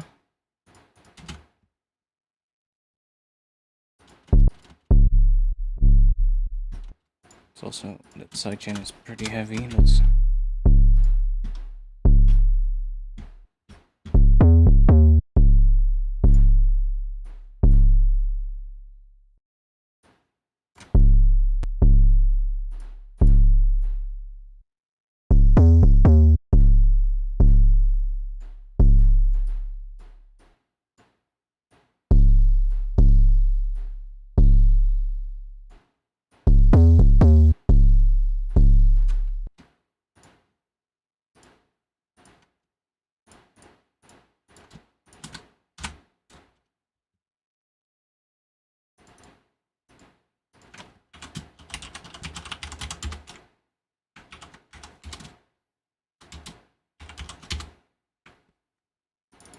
Here we go.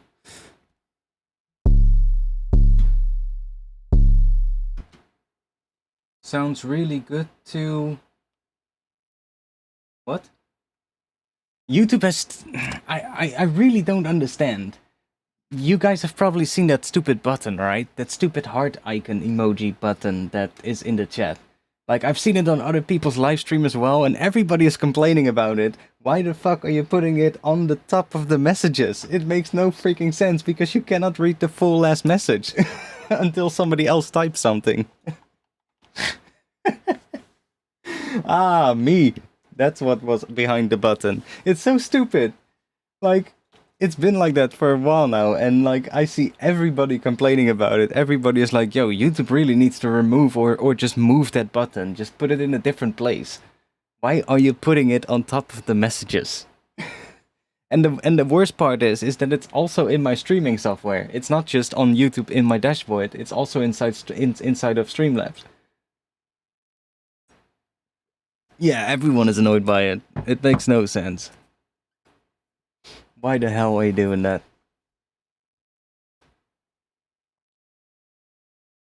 And you would figure, you would figure like after maybe like a couple of days or a week, they would be like, well, honestly, I would say before rolling it out, they would be like, maybe this is not the best position, but I don't know what the hell they're doing at YouTube. That's always the issue. Ironically, nobody loves the heart. Well, I mean, it's fine that they have that button. I mean, even though I've never seen anybody use it, but For a while it was in the live chat too. Well, that's the thing. I've actually seen it today on a live stream still. It's just sometimes I see it and sometimes I don't. Like last week's stream, the button was gone in my streaming software, but this week it's back. Last week it wasn't there. So it's weird. It's like I don't know what they're doing. But I would at least think, you know, put it then, I don't know, put it at the top of the chat so that it's not covering the last message, but I don't know, a message that has been set like 10 minutes ago. That would be a little bit more reasonable if it really has to be inside of the chat window, right? Just put it at the top so that it's not covering the most recent message. Is that really such a difficult thing to come up with, YouTube? Like,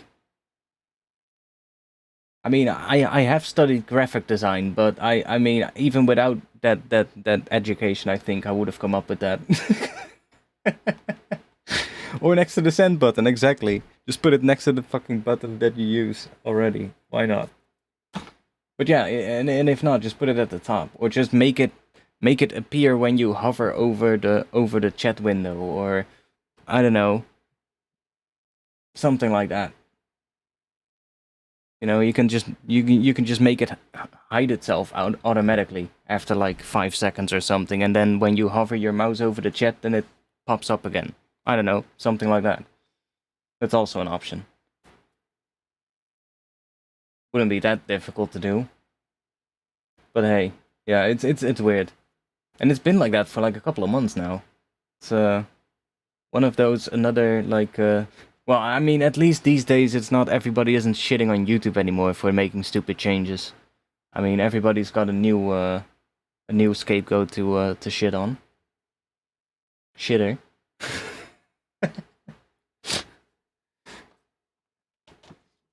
Oh my god.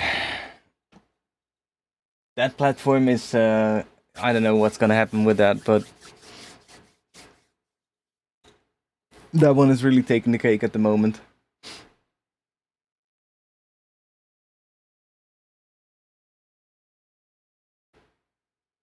Yeah, like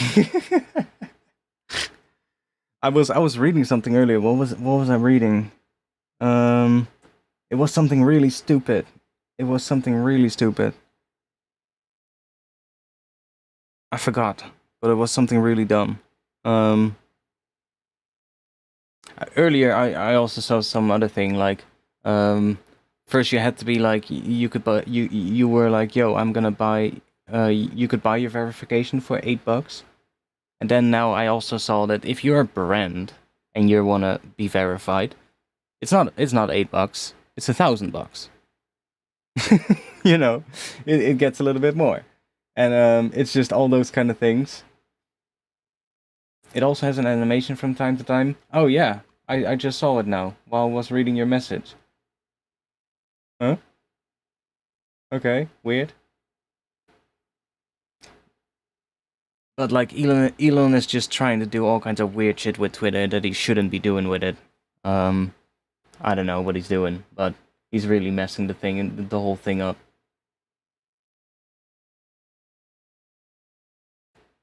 Like ever since the whole thing, like if you're not verified, your posts are not going to reach anybody.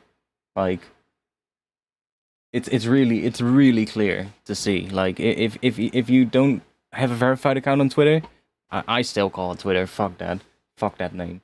But like if you're not verified, if you make a post, you're gonna get like maybe 100, 200, 300 views, something like that. If you're verified with the same amount of followers, you'll get like a couple of thousand at least. It's hot in here as well. I'm taking a little break, but it's fucking hot. Doesn't the animation mean somebody clicked on it? Well, maybe, because I just saw something moving, so I had not seen that before either. Like now, yay, I saw it moving again.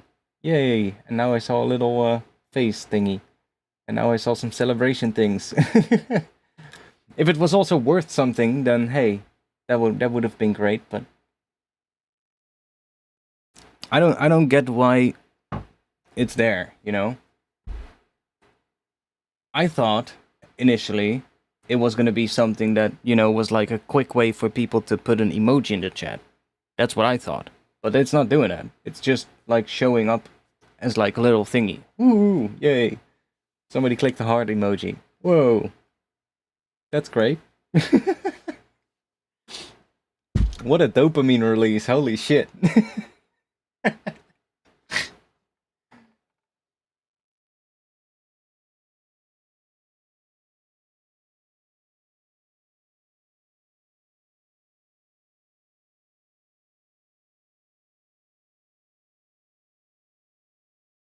I don't know what is gonna happen with Twitter. He has all these weird things that he's saying.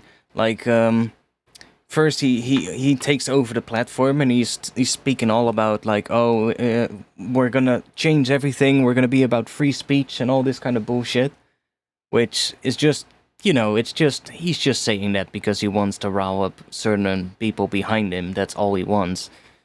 Like, what the fuck does he even mean with that? Because when he then goes on and a couple of months later he posts, I'm gonna in the future lock down I'm gonna restrict voting on polls to only to verified users in the future. That's what he was saying earlier this week or something, or like 2 weeks ago. And I was like, what the heck were you saying then with your free speech? Like, it's like, if he says one thing to get people to support him, but then he does the opposite a lot of times, and it's so clear and so obvious. He just literally just says what he needs to say to get done what he wants to get done, and it doesn't matter to him if what he says is the opposite of what he actually wants to do. It doesn't matter to him. All that matters to him is if what he says is going to help him to get done what he wants. But also, like, some of the things that he sometimes tweets, some of the quote-unquote ideas, I seriously have a doubt if he even thinks these things through before he tweets them at this point. Because, like, so many times he tweets something that then either ends up being false, or he tweets something that he wants to do, but if you then look into it, you find out that he, legally cannot do it because of laws and restrictions in the EU and like other places in the world that would prevent him from doing that. So it's like, are you even thinking these things through before you say it? But yeah, I don't know, man. He's a weird one. Free speech for people, not for bots, kind of makes sense. Yeah, I agree. But you gotta admit that the problem also is that since Elon took over, the bots have only gotten worse. So, it's like, so far I'm not seeing that no bots thing yet. That's kind of the issue. Any slightly larger account doesn't even have to be a big account. Just like a couple of thousand followers. If a person tweets and you look in the replies, there's always gonna be bot replies. Always. Like, maybe not if the account's a little bit smaller, but if it gets a little bit bigger, then as soon as you tweet something and you look in the replies, there's always a ton of bot replies. And you usually have to go down and click the show more replies thing because it starts hiding them at some point. But still, like, why are these accounts so rampant on the website? And that's, I don't know. He's been saying that that's the thing he wants to fight, but so far I haven't really seen it work. Like, he brought the paid verification thing and was like, oh, that's gonna help, but I've actually seen a ton of paid verified bot accounts. So, I mean, I don't know. But something ain't really working over there either. So yeah, I don't know what that is all gonna do, but and then some of these ideas are just, I think, like, what was the other one? He said one earlier that I also thought of was such a stupid idea. It had something to do with news websites and them sharing their stuff on Twitter. Oh yeah, I remember. He said something about, like, in the future I'm gonna stop showing the headlines for the news articles when they're shared in on Twitter. Which I can see why he says it, you know? But what the fuck is that gonna do?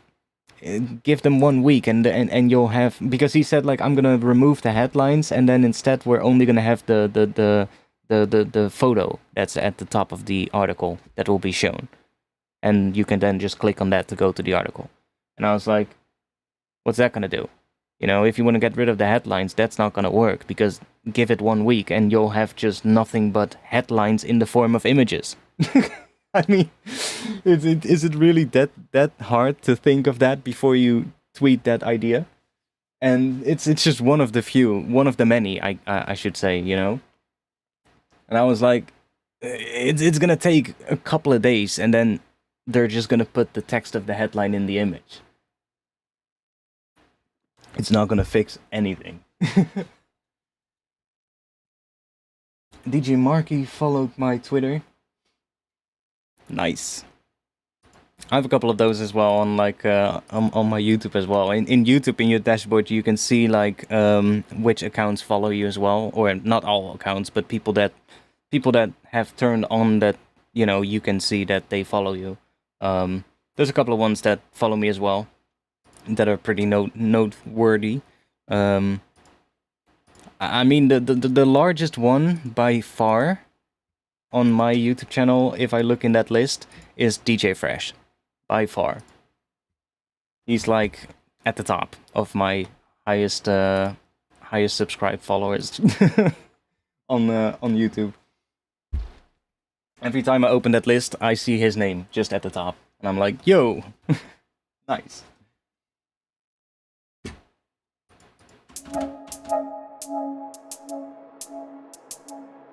Ugh. I'm getting a little tired. Let's see if we can get some more stuff in.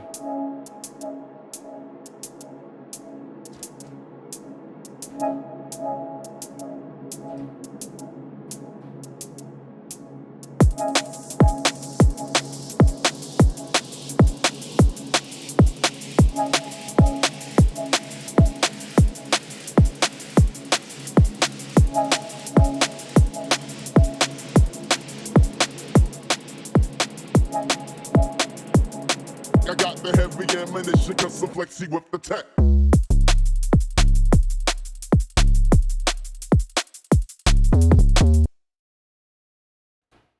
Okay, let me try and fix this weird shit here, because I have this is turned down and this is turned down. So let me just do that and do that, and let me turn the limiter all the way down so that we don't get any limiting. Now the bass is probably gonna be way too loud. Yeah. Heavy ammunition, cause I'm flexy with the tech.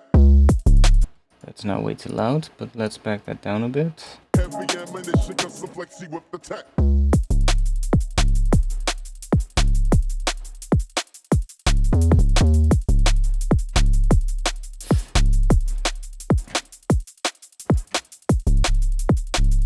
That's better. Maybe still a little loud, but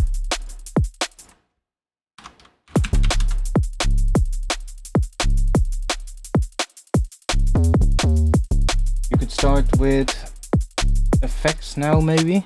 I guess, yeah. That could maybe work. I still think though we need like something on top here.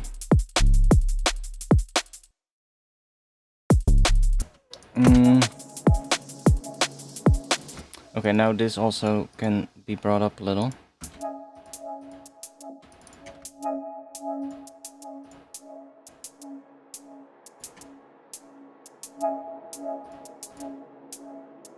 What's that?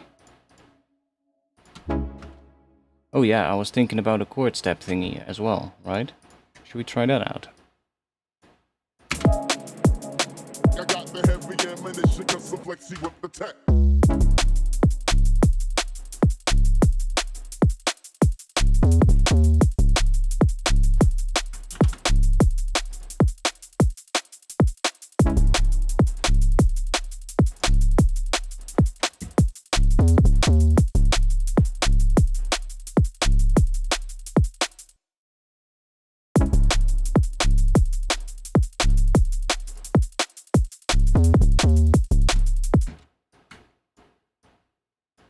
flexy with the tech.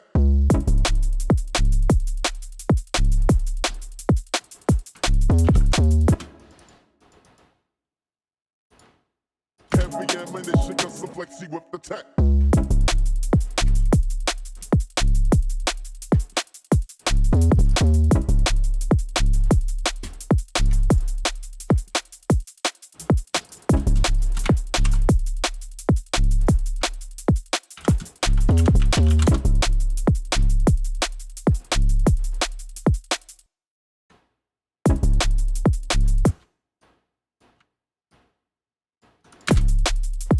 Flexy with the tech. Cause I'm flexy with the tech.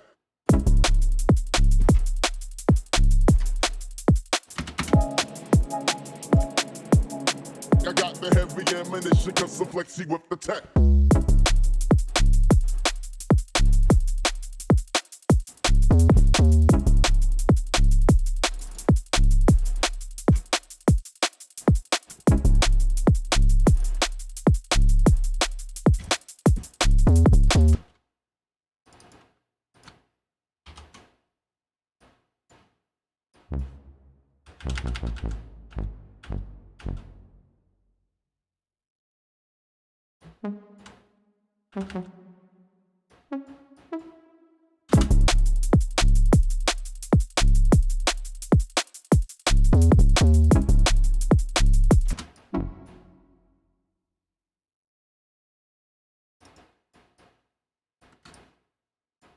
Cause I'm flexy with the tech.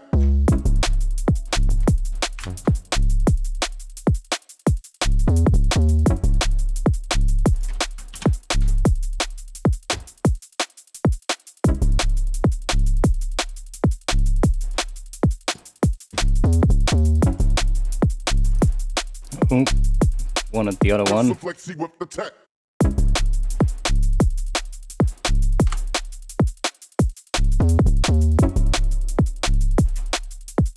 Put some Q on here.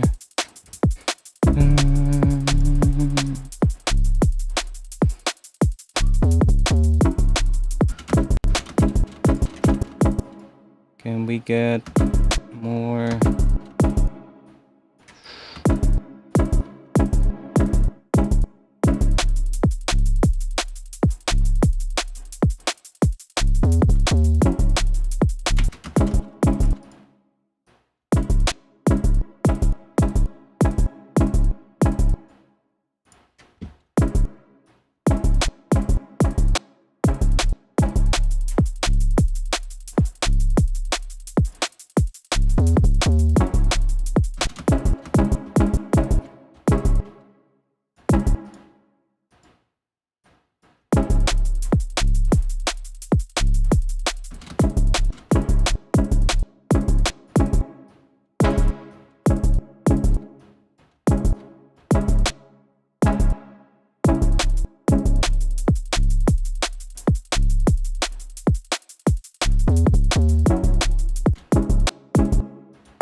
Two filters. I'm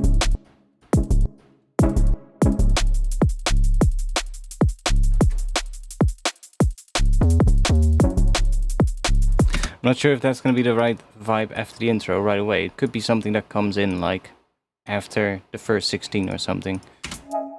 Kind of depends on how it feels.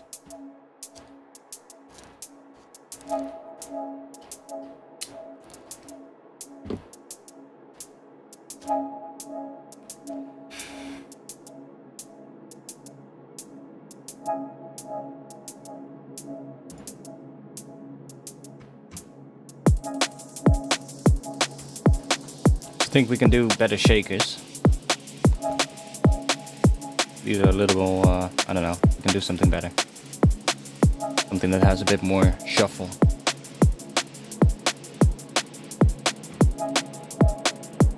Maybe I'll do that. Maybe I'll do that actually. Wait, it sounded really weird. I got the heavy ammunition, custom flexi with the tech.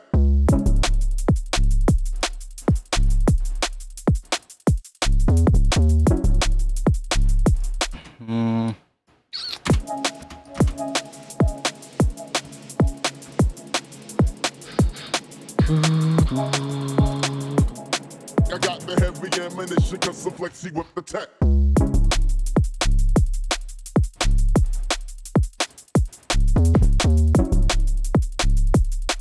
I mean, it kind of works, but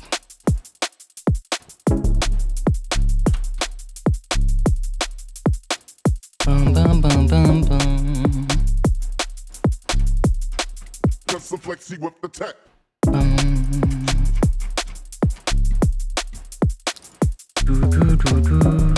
What is that doing again?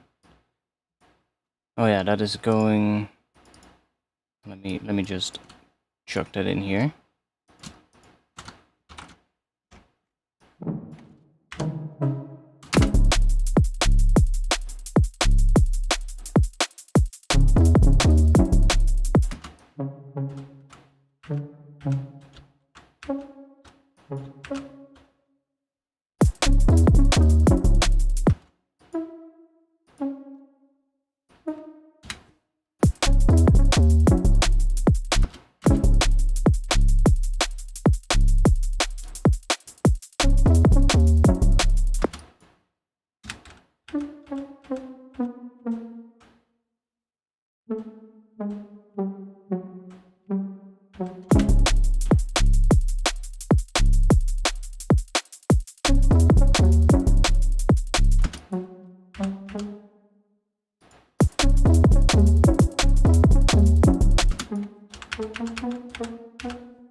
Let's do some more stuff on the drums here. Let's go.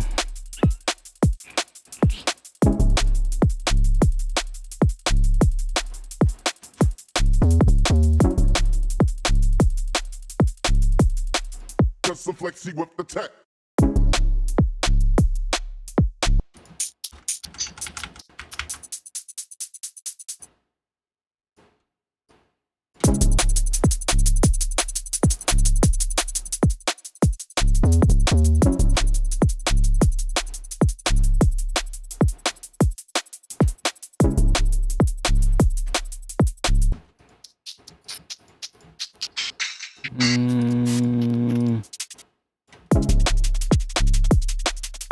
That goes.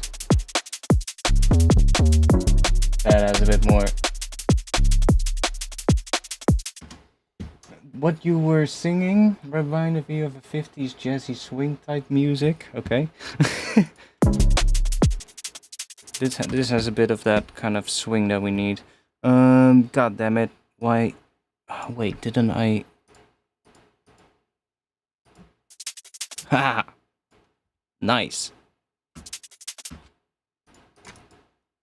Slice a new MIDI. I already made a Rex one for this one.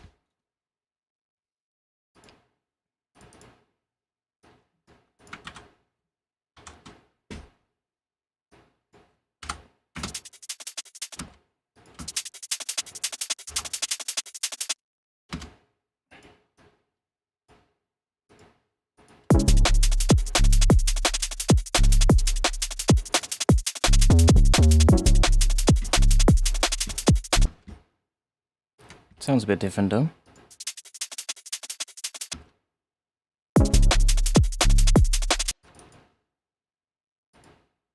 But let's add the groove to it.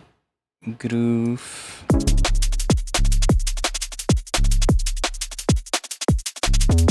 It has a little different thing there. We can also... There we go. And then, because I have it in here now, I can bring the sustain down. And then let's bring the slope down as well. Let's make it really like this. So we're just like, kind of like gating at this point. And then just make this shorter. So that we get like really nice and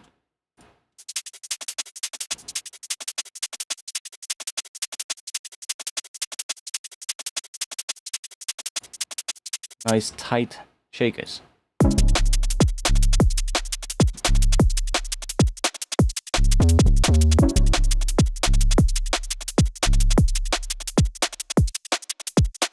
Ooh, I would almost want to have that. I mean, we can. If we...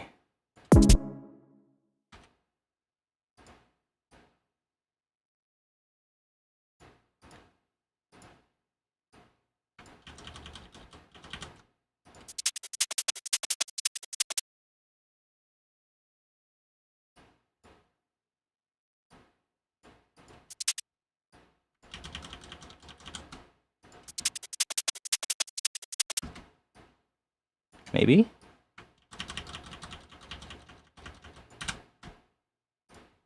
Flexi with the tech.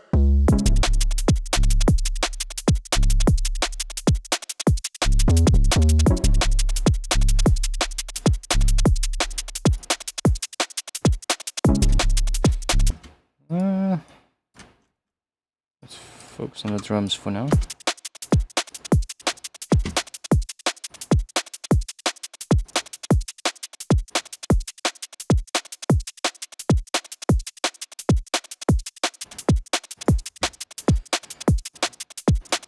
This snare thing, I still don't like it, but we'll figure it out at some point.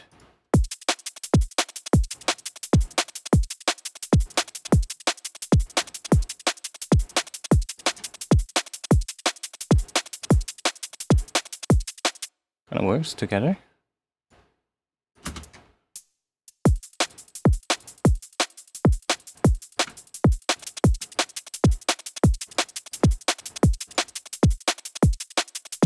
Look at wiggling. Look at it wiggling. There we go. Now it's really swingy.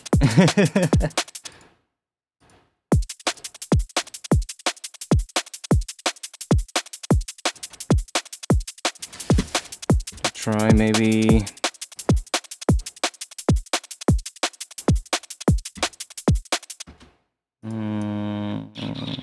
let's try... Where are you? 104. And then... one.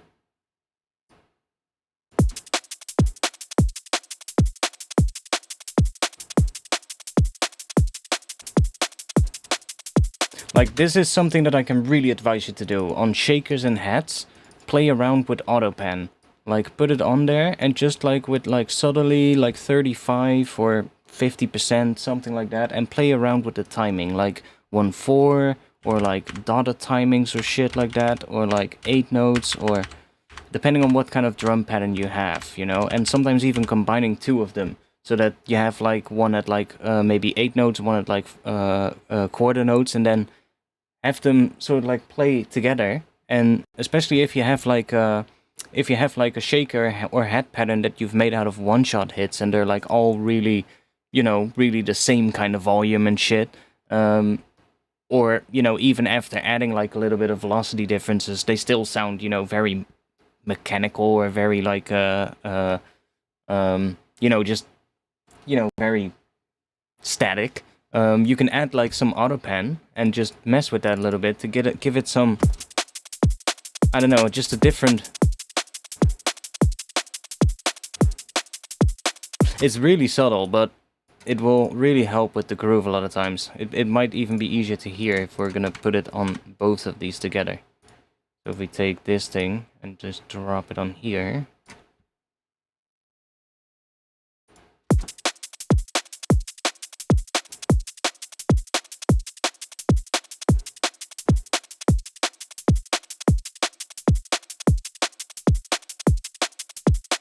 So now the heads on the offbeats are hitting or the shakers on the offbeats are hitting louder than the ones that hit on the downbeat. And you get like this sort of like pumping effect a little bit that happens between the ones that hit, like, even though there is already volume differences in these, but I think if we record it, we might even be able to see it now. So you can hear it.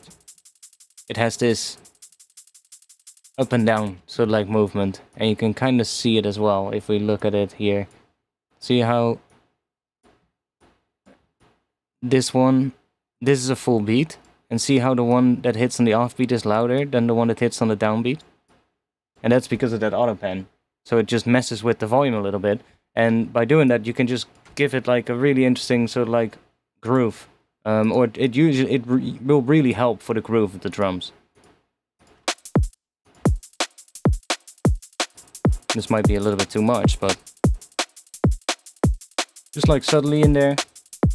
And it can even be nice to, you know, automate that, for instance. Like maybe you want that to automate so that it gets that difference becomes bigger at the end of like a section, so that it kind of becomes a bit more pronounced, you know, stuff like that. And because you're doing it with the auto pen, you can really easily automate that, even though, or compared to, for instance, if you would be doing it just with the velocities. So if you would like use the velocities in the MIDI, you know, it would also be, you know, it would also be possible. You could also just draw it in with the velocities yourself. But, you know, this is a slightly different way of doing it.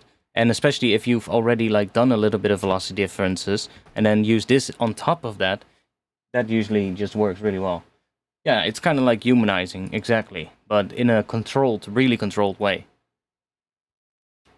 Similar to how that groove template that I use works, because that's also kind of humanizing the whole groove of the track, but in a really controlled way, because only the 16 notes are moving to the right and all the 8 notes are just staying exactly on grid, which with like a drummer would not be the case, you know. A drummer would definitely, you know, be able to get close to that, you know, with the 16 shifted to the right, but he wouldn't be able to do it exactly how that groove does, because that groove is every single time it's exactly the same, right? Every time that it hits, it's exactly the same amount that it shifts it to the right. I can add randomness to that, like if we, like in here, this window, this is the groove window here, this is the groove. You cannot see the name because it's behind the chat, but this timing thing, right? That's what determines how much swing we have. So if I bring this up to 100%, we get more swing. If I start adding this here, this random thing, then we get random timing as well. So then it actually starts humanizing it. But the issue with that is that it starts doing that for everything in the track. So suddenly certain things might not be aligned to each other because they're, you know, slightly randomized in terms of the position. And I don't want that, because that might throw off your drums, you know. It might suddenly, you know, one snare drum might be really punchy and the other might not, because some things don't really align properly. How you made them, right? So to not have to deal with that, I don't use that random, but just make that groove. You can sidechain to the kick and snare too. Yeah, exactly. That's another way of doing it. You know, like sidechaining to the kick and snare. That's another great way. You don't even have to sidechain. You can also just put like an envelope follower on your kick and your snare bus, for instance. There's all kinds of fun ways to add movement to shakers and hats and stuff like that that interact with the drums. Like envelope followers are really another great way of doing that. Just in general, to add like movement, it's another good way. But also like taking an envelope follower to like, let's say, you know, we're not really doing that here, but might actually be something we could try out. Is that gonna work for this groove? I got the heavy ammunition, cause I'm flexy with the tech.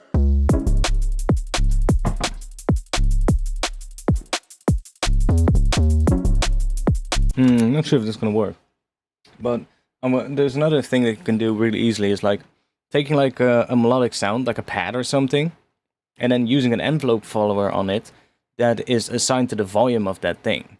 So that it, and then you have that envelope follower, you know, listening to, I don't know, the snare drum or some kind of a percussive element in your drums. You know, like let's say there's a percussion thing in here, and then you can take that envelope follower that takes the volume curve of that percussion sound and applies it to that pad, right? So it only comes in when that percussion sound hits, and that way you can get some pretty cool stuff happening. You want the illusion of random, but having it controlled. Yeah, it needs to be, you know, it needs to sound not exactly on grid, but it also needs to sound exactly the same every time it plays. So it needs to be done. Well, normally you would say you would do it in the MIDI itself and do it manually in the MIDI so that every time it is exactly the same. But that's a bit cumbersome, you know. I don't want to have to go into here, and if we're on 16s in the MIDI note, I don't want to have to start moving all of these slightly to the right and then make sure that they're all exactly the same amount slightly to the right. You know, I don't want that. So, better to just have a groove. Because as soon as I now click commit, so you can see what happens. It moves these slightly to the right. It's ever so slightly. But it's just enough to give it that little bit of swing. And sometimes I'll even go up to like 100, then we get like a little bit more. But it's still pretty subtle, right? It's just a tiny bit that they're moving to the right. And I guess the the upside of having it with the groove template as well is that you can still change the amount of it. So you can kind of, as you are working on the track, you can kind of say like, maybe the swing is a little bit too much. Let's bring it down to like, I don't know, 50% or 60%, you know, and then you can hear how it sounds like that, and maybe even bounce a version with a little bit less swing without having to go through your entire track and all the MIDI clips and having to adjust everything, right? That's why I love this so much and doing it this way. And that's what the auto pen kind of does as well. You know, it adds volume movement, but it is the same every single time. Unless I use, like, if I use one of the data timings, it's gonna be off. Like, every time it plays, it's gonna be off, but it is still gonna be the same every time this section plays. But, like, this first section won't sound the same as this section, because it's a data timing. And then this section here won't sound the same as here, if this will repeat, right? Because it's not gonna align. And I don't think there's a way to re-trigger AutoPen. I don't think you can. There's no like sidechain input or anything like that. So, but as long as you stick to like the quarter or like 8 notes, then it's always gonna be in time. You can just use that to create a bit of movement. That works pretty well. But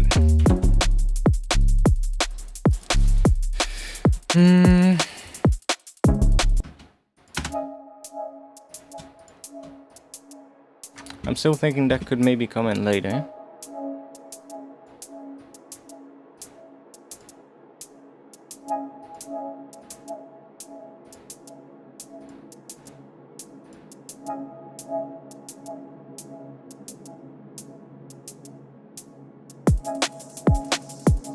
This thing is pretty subtle, but I think I might like it subtle.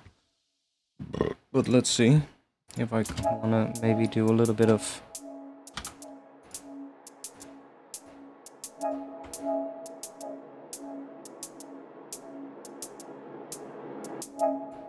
yeah.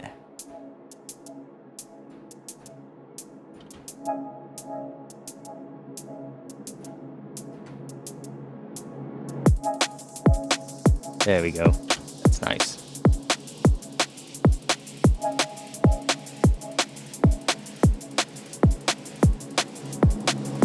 Might not even want it there.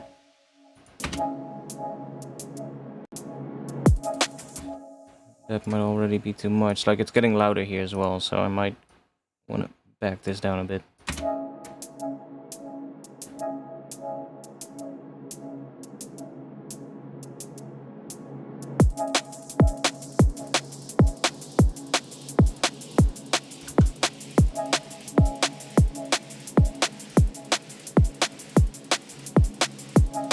It's already getting louder here, so might not have to do that much. I got the heavy ammunition, cause I'm flexy with the tech. Yeah, I still think it's better without the chord steps here.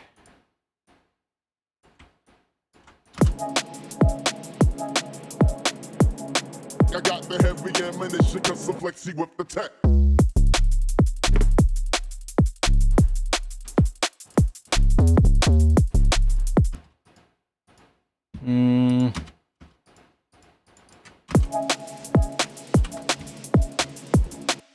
want to make that snare better because it's bugging me. It's kind of not exactly right. Well, it's close, but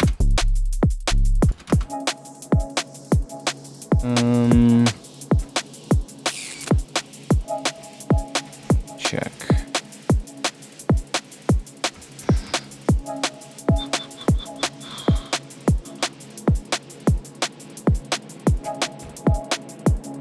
I got the heavy ammunition, cause I'm flexy with the tech.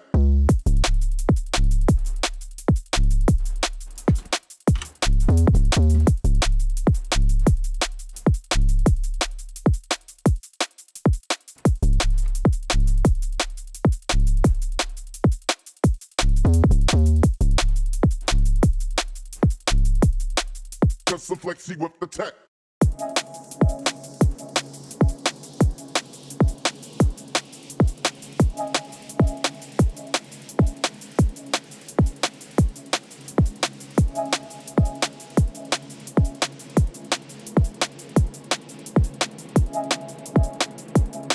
I got the heavy ammunition, cause I'm flexy with the tech.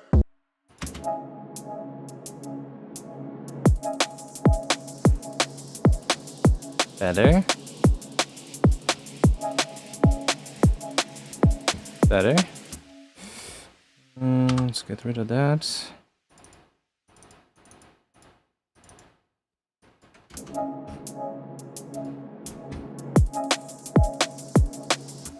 I still think it needs like...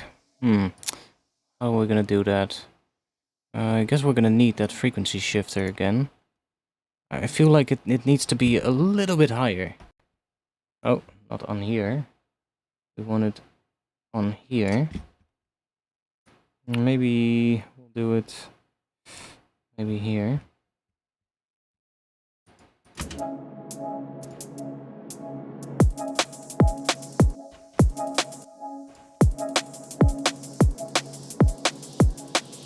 Yeah, it feels like it wants to be a little bit higher.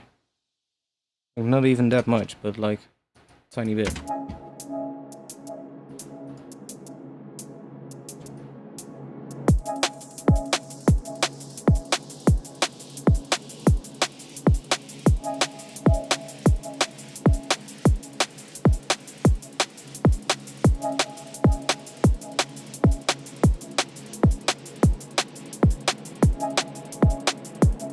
I got the heavy ammunition, cause I'm flexy with the tech. I think that's better.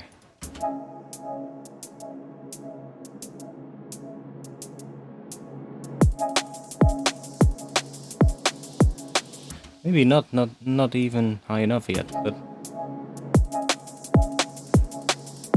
it's really subtle because it's mostly high frequencies, right? So that frequency shifter is gonna do less and less the higher up the frequencies are. But it kind of wants to be a little bit higher than what the original is. And I don't want to pitch it because then we're gonna change the length of it as well. And by using a frequency shifter, we keep the length the same, but we're trying to make it a little bit higher pitched. But see if that works. Cannot go too far because then it starts sounding weird. Oh, that's better.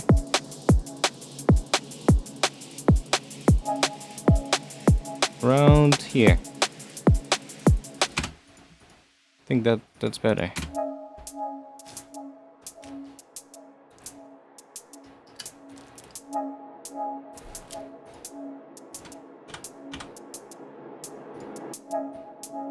I like that little swell there, that's good.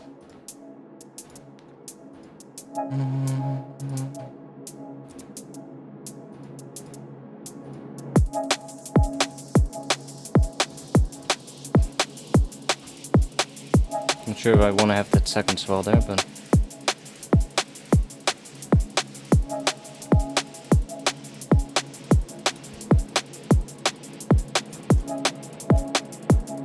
I got the heavy ammunition, cause I'm flexy with the tech.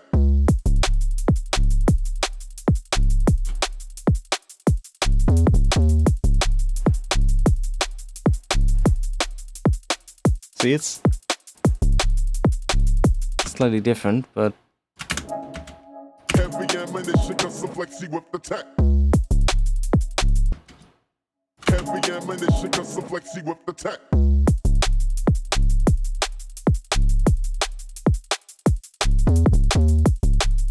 Want to go even further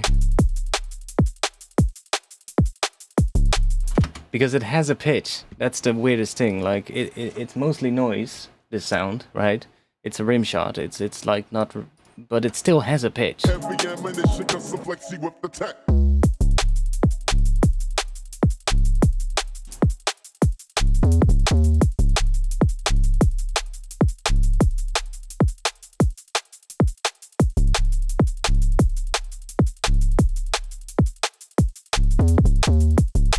Like if I listen to it with the bass, then I would say this is about where I want it. So let's see if that sounds good if it comes in after like 8 bars. That's kind of what I feel like it should be in terms of the pitch.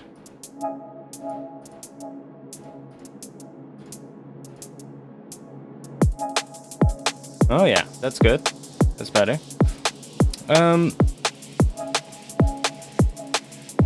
It still needs a layer or something, but figure that out at some point. Also, it's a little bit loud. Let me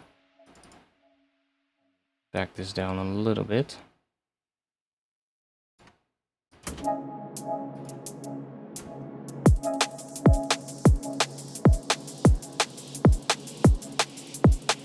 Go. Keep that the same as the kick.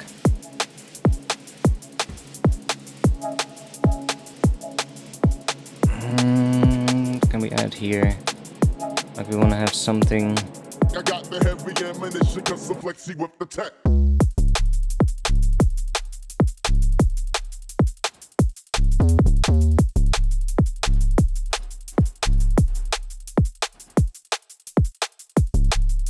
Yeah, so now I'm kind of stuck at this point.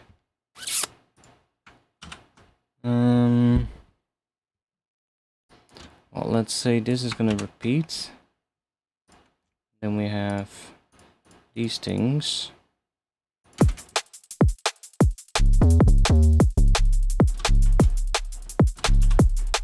Cause I'm flexy with the tech.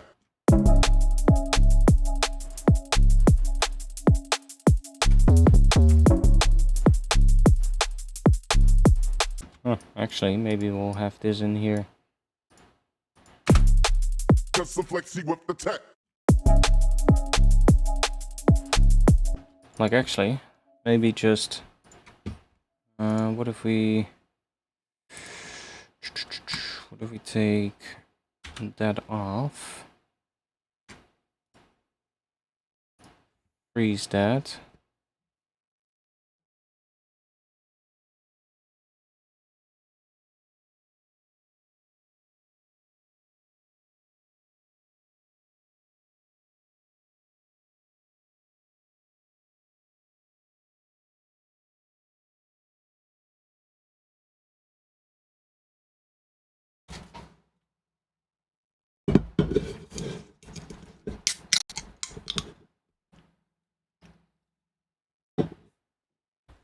Let's grab this and let's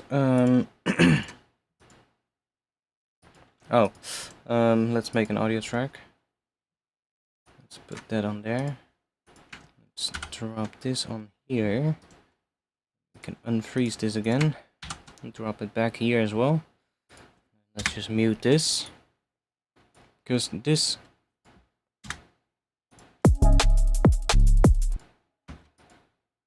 I might actually want to use that.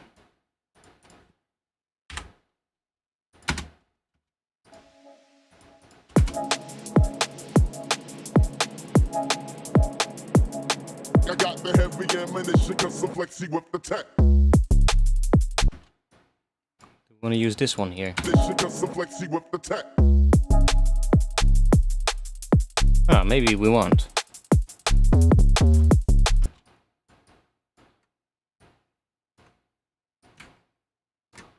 Heavy ammunition, cause I'm flexy with the tech.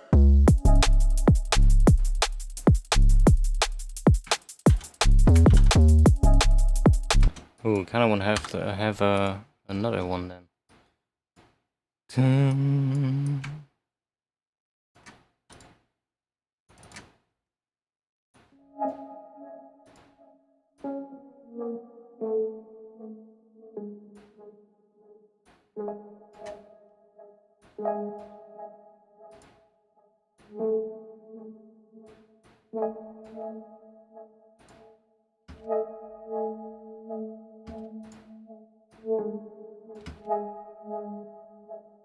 That?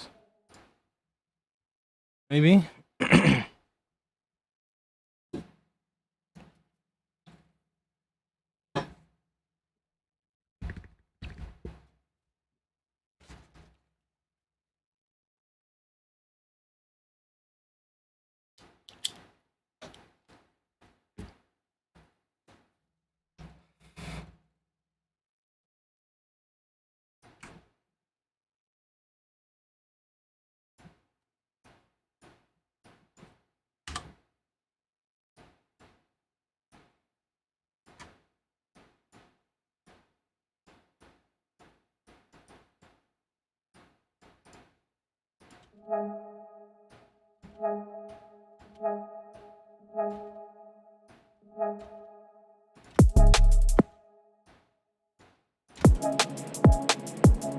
I got the heavy ammunition, cause I'm flexy with the tech.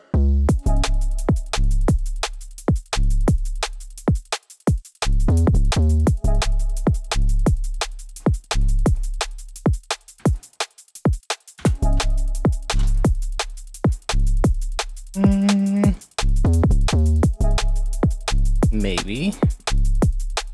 Cause I'm flexy with the tech. Maybe.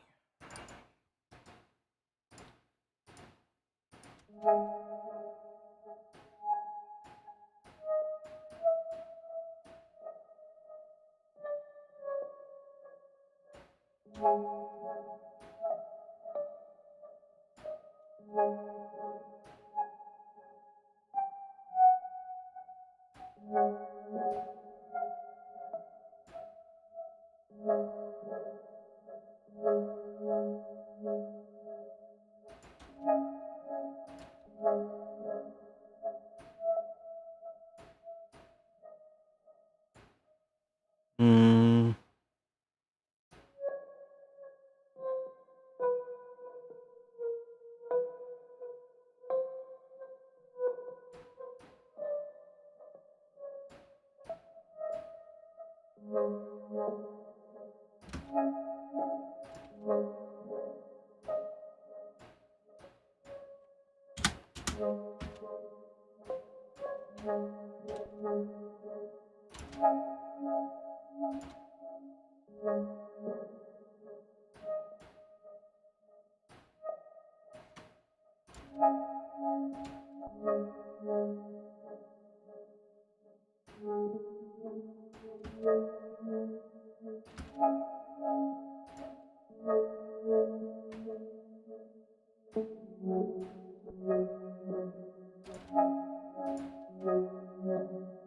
Maybe that could work.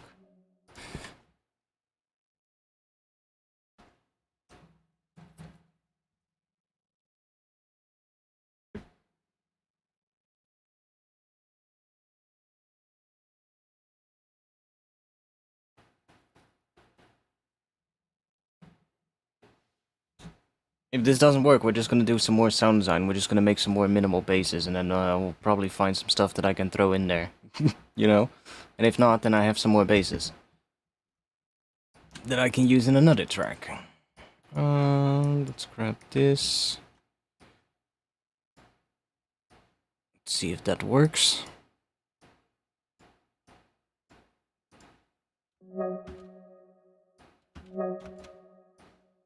Not too sure if that will work, but let's see.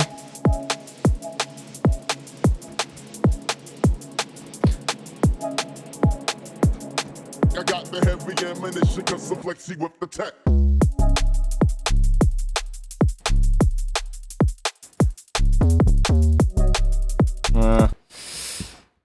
Not a big fan of the chord steps at the moment. I think it takes away from what the drop sounds like. need something else.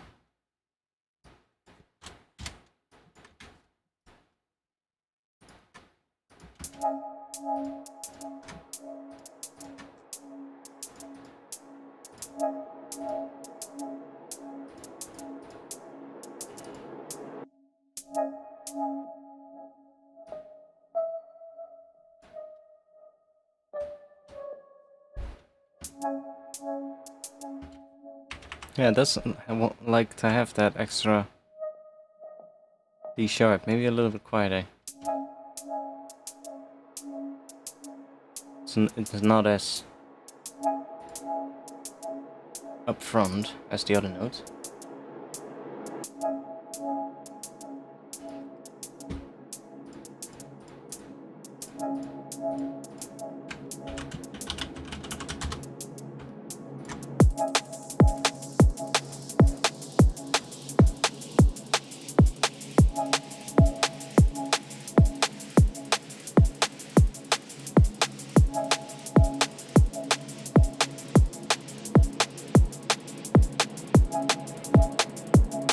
I got the heavy ammunition, cause I'm flexy with the tech.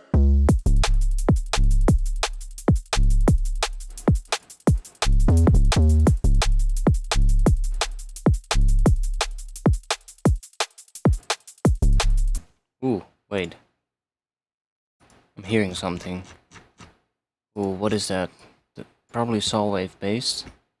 Detuned saw to begin with. Fuck, what did I hear? Heavy ammunition, cause I'm flexy with the tech. Right here.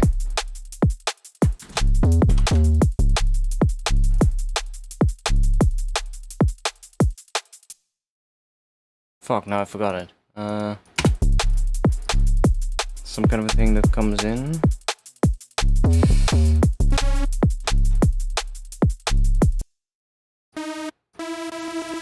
Starting on E.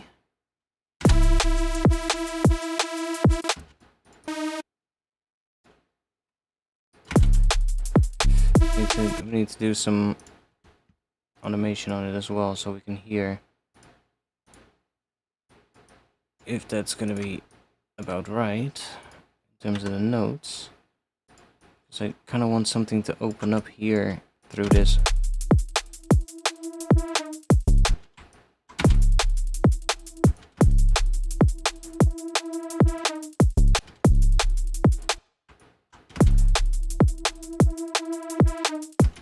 Okay, now we need to figure out the right notes. Flexy with the tech.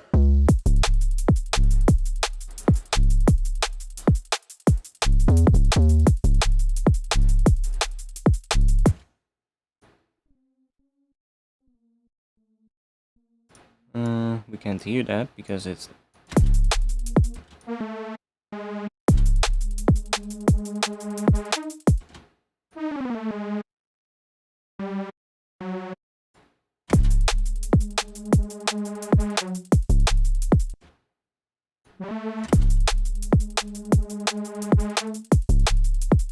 This cause I'm flexy with the tech.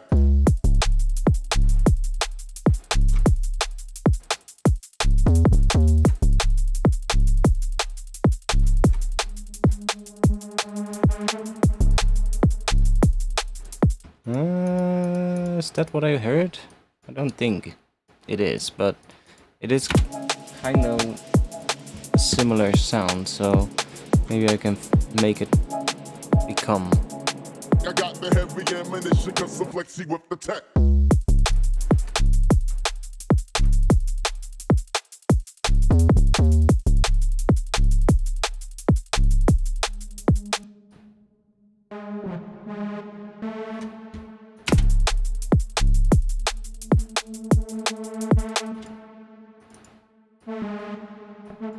It just does the opposite thing.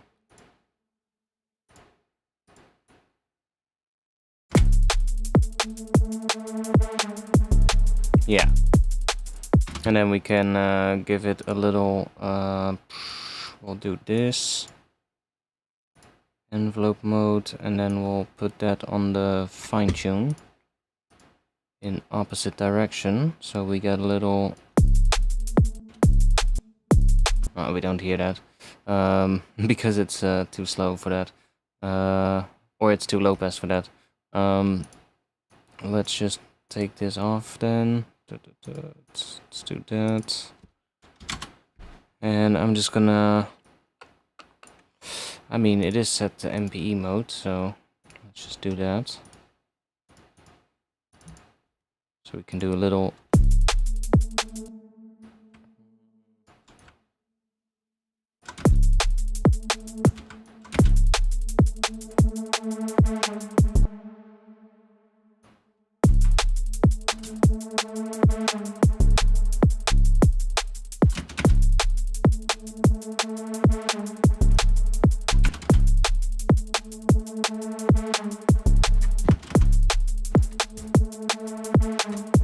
Not sure if that's what I had in mind though, but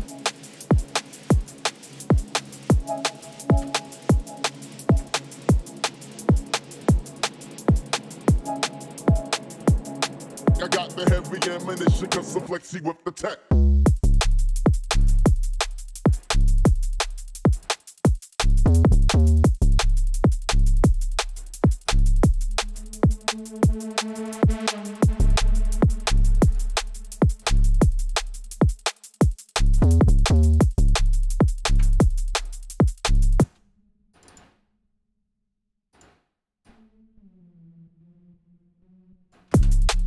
Cause I'm flexy with the tech.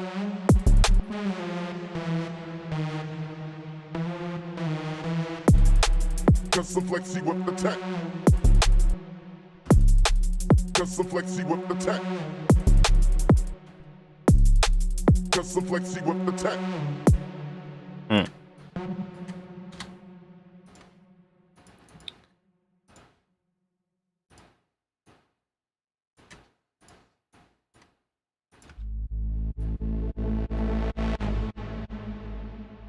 better. Might not work right away here because it's gonna layer with that other sub, but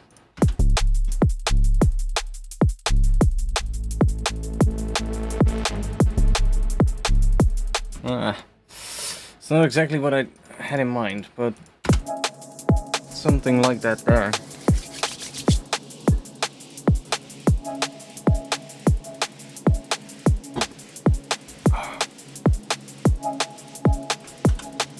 Save.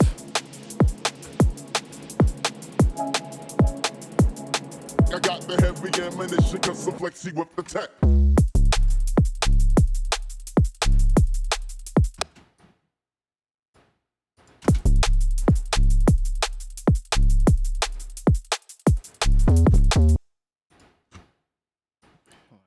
I do have another thing that I could try out. Sine wave. Let's do that maybe.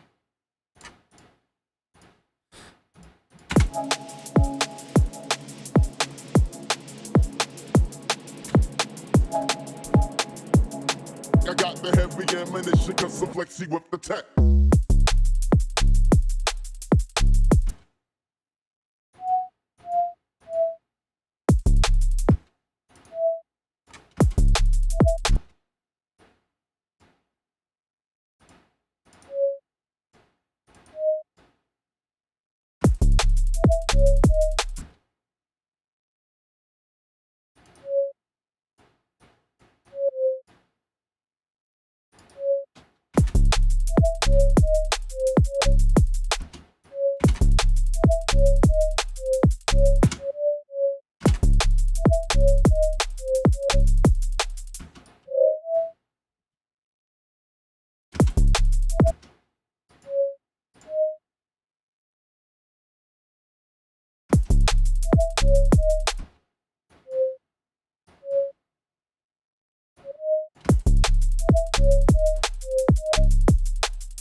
No. open up.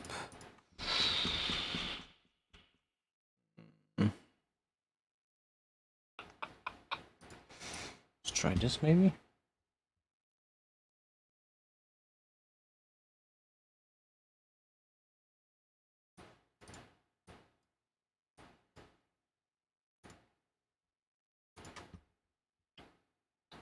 How late are we? 1 a.m. I'm gonna have to stop streaming soon as well because I'm gonna have to walk the dog. He's probably anxiously waiting downstairs. He's gonna have to wait a little bit more, but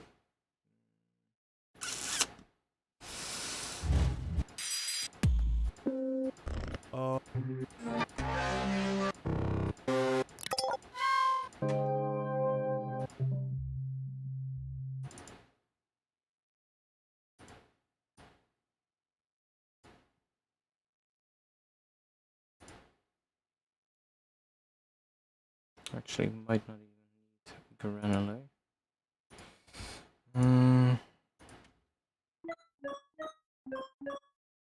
Heh.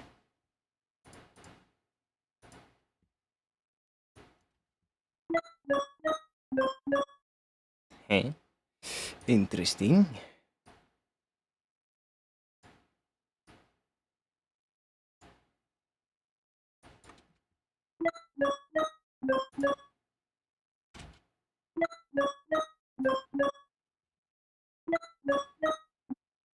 Does it sound good on some notes and weird on others?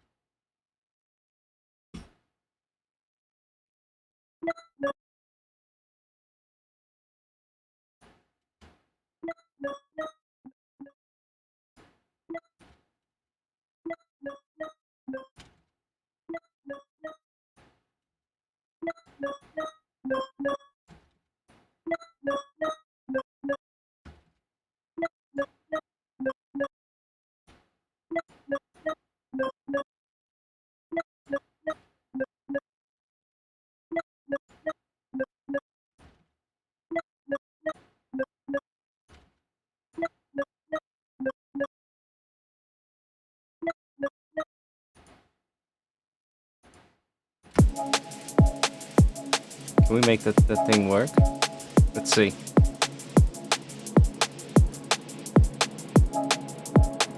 Try the comb filter. Got the heavy ammunition, cause I'm flexy with the tech. Has a weird stereo to it. I want to see if I can.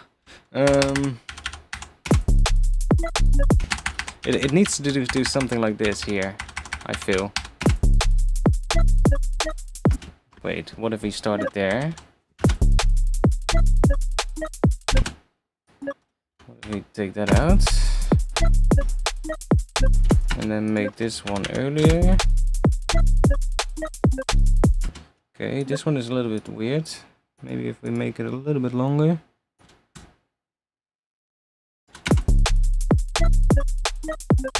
Yeah. And let's see what happens if we put that comb filter right here. All pass up maybe. Ooh, that's weird.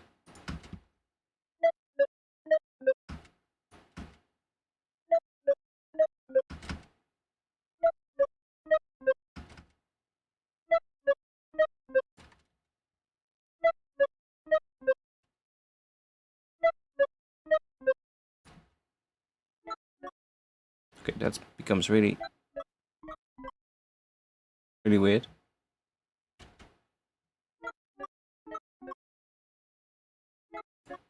Also becomes really quiet suddenly. Now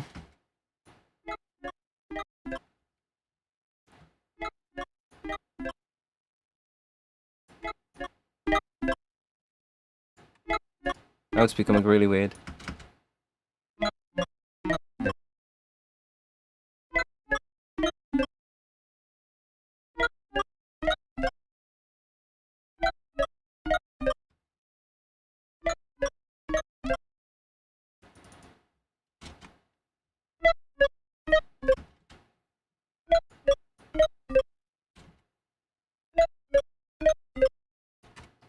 was really weird. Let's see what happens if we... That one. That's...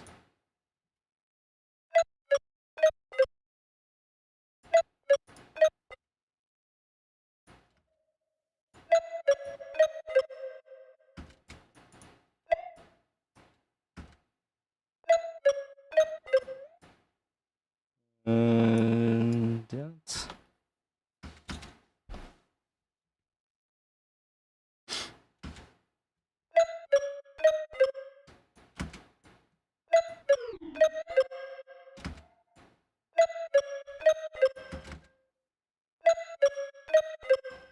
Such a weird sound. Not sure if this is gonna be the right thing. But we need something on top. Something that makes it a little bit more interesting. I got the heavy ammunition, cause I'm flexy with the tech. Yeah, not that, but... Heavy ammunition, cause I'm flexy with the tech.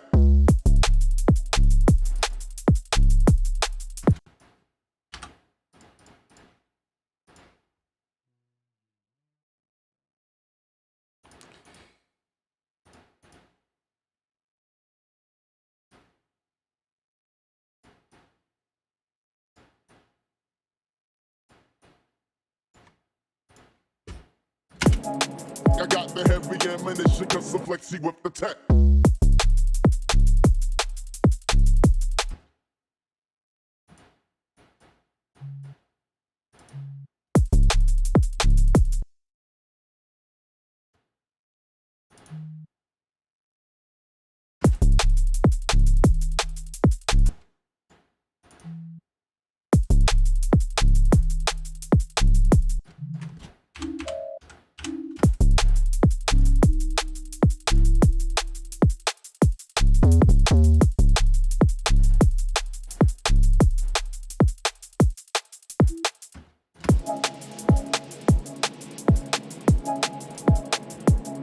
I got the heavy ammunition, cause I'm flexy with the tech. Yeah, I think I'm gonna call it quits for tonight. Sorry guys. I'm not really feeling it anymore. I need to take a break before I make this worse. I see that the amount of people watching is down anyway now, so it's a good moment to stop. Thanks for being here. Did make some progress.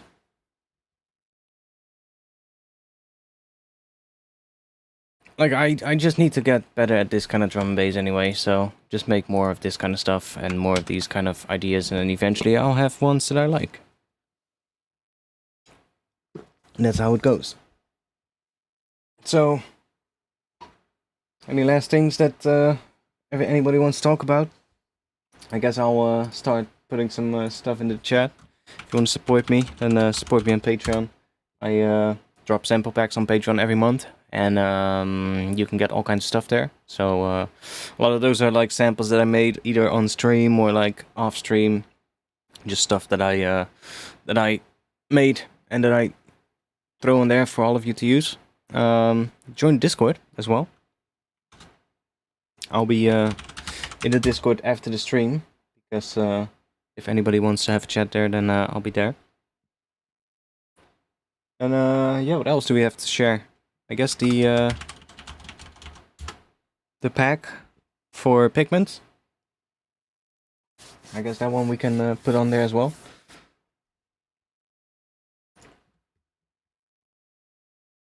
GG, thanks mate.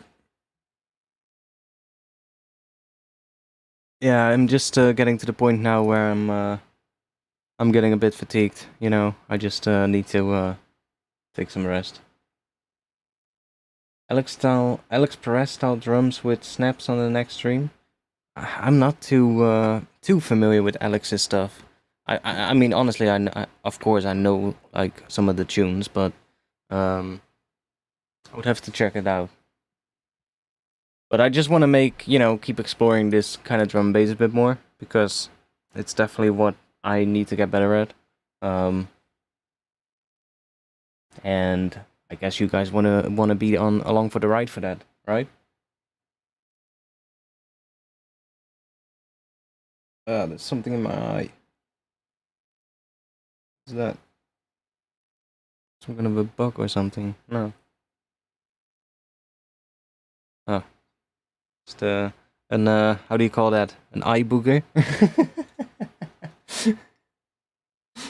let me just put that into your vision before we end the stream. Good night. I'm customizing Windows 11 installation image second week now. I wished I could go to Windows 11, but my computer can't have it for some reason. When I want to update, it just tells me like, "Yo, your specs are not right." But when I look at the specs and the requirements, I don't know why. Everything that I have seems to be supported, but for some reason it just keeps saying, "Nope, you're not allowed to update." I'm like, okay, whatever. I'm not gonna fucking upgrade specifically to update my Windows. Like, because the thing is, if I'm gonna upgrade one thing, I'm probably gonna have to upgrade a couple of things. So, yeah, I'll stick with 10 for now. Maybe if I'll get like a new computer at some point, then you know, I'll make sure that it works. But for now, you know, whatever.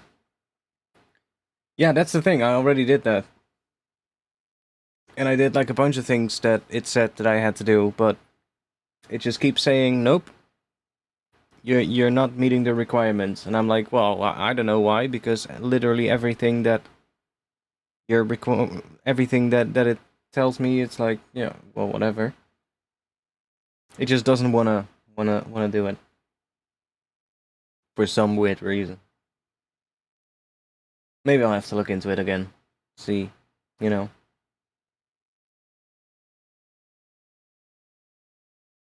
Alex Perez Forsaken style drums.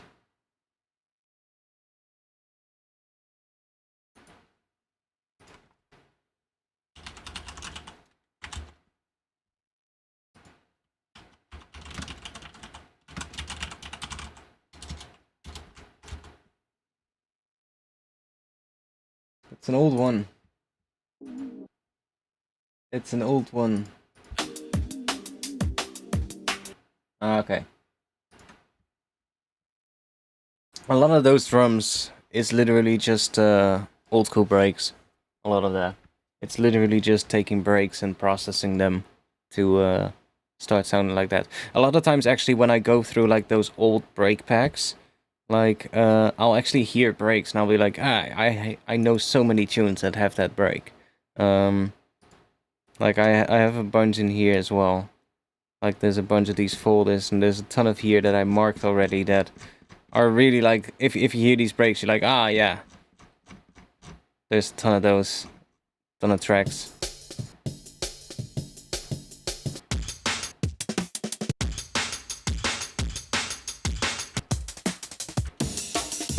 Oh, of course, Amens, we all know that.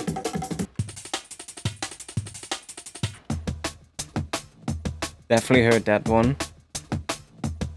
In a bunch of tunes, with different arrangement though, but heard that one for sure in a bunch of tunes. That one as well. That's a classic one. So many of these breaks. I got a lot more.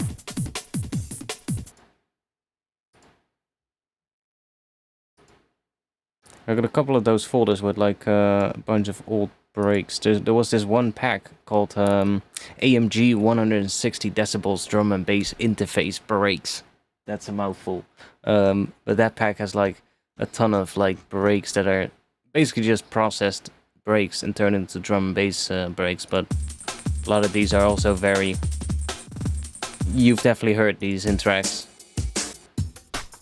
And this is like a really old sample CD, I think that it was. But you've definitely heard these in tracks.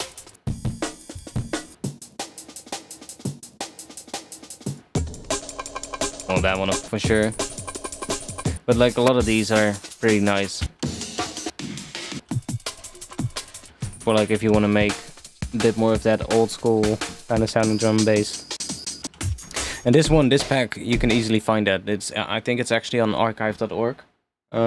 If you go to archive.org, there's a page on there called 90s sample CDs, I believe it's called.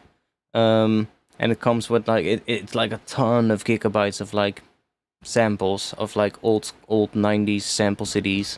I still have it here. That's what it's called. Can you see that? No.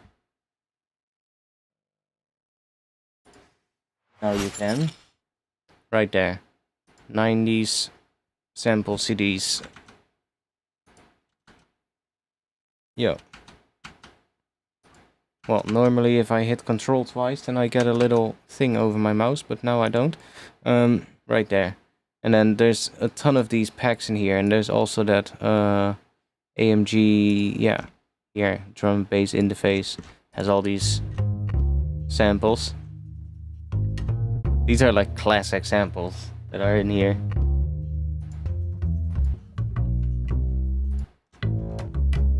Has a lot more than just... You've probably also heard a lot of these samples in like old drum and bass records, old jungle records. Drums. So many. Especially the effects ones are sometimes pretty cool. But, you know, always good to just have a ton of breaks for that kind of drum and bass.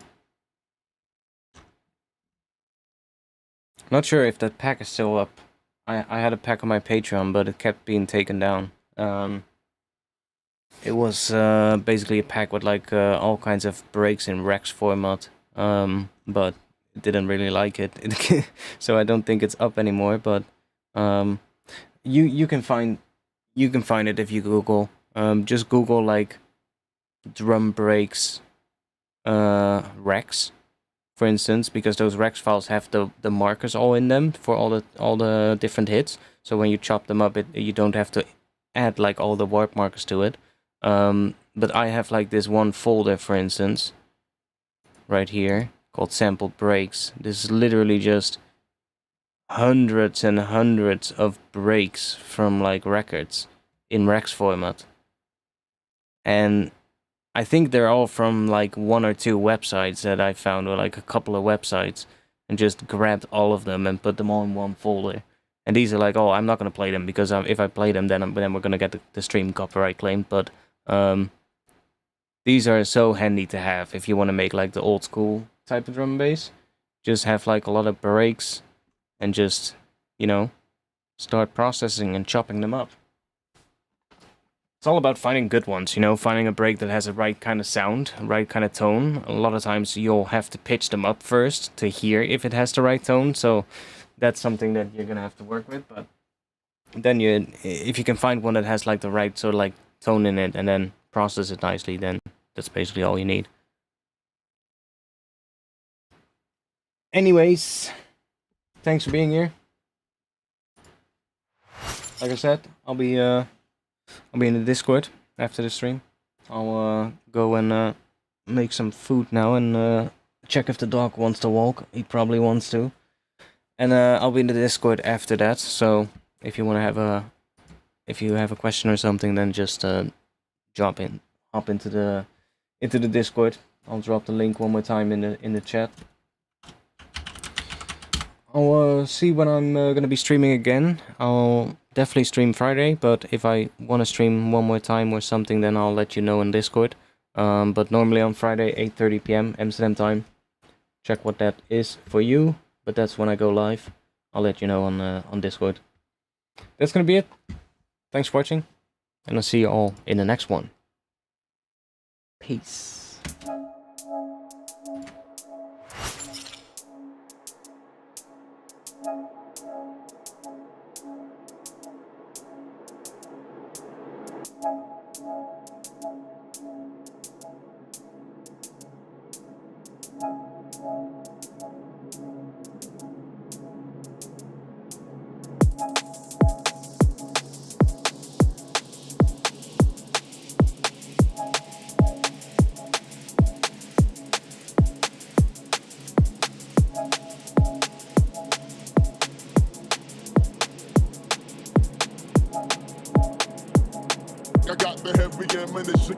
flexy with the tech.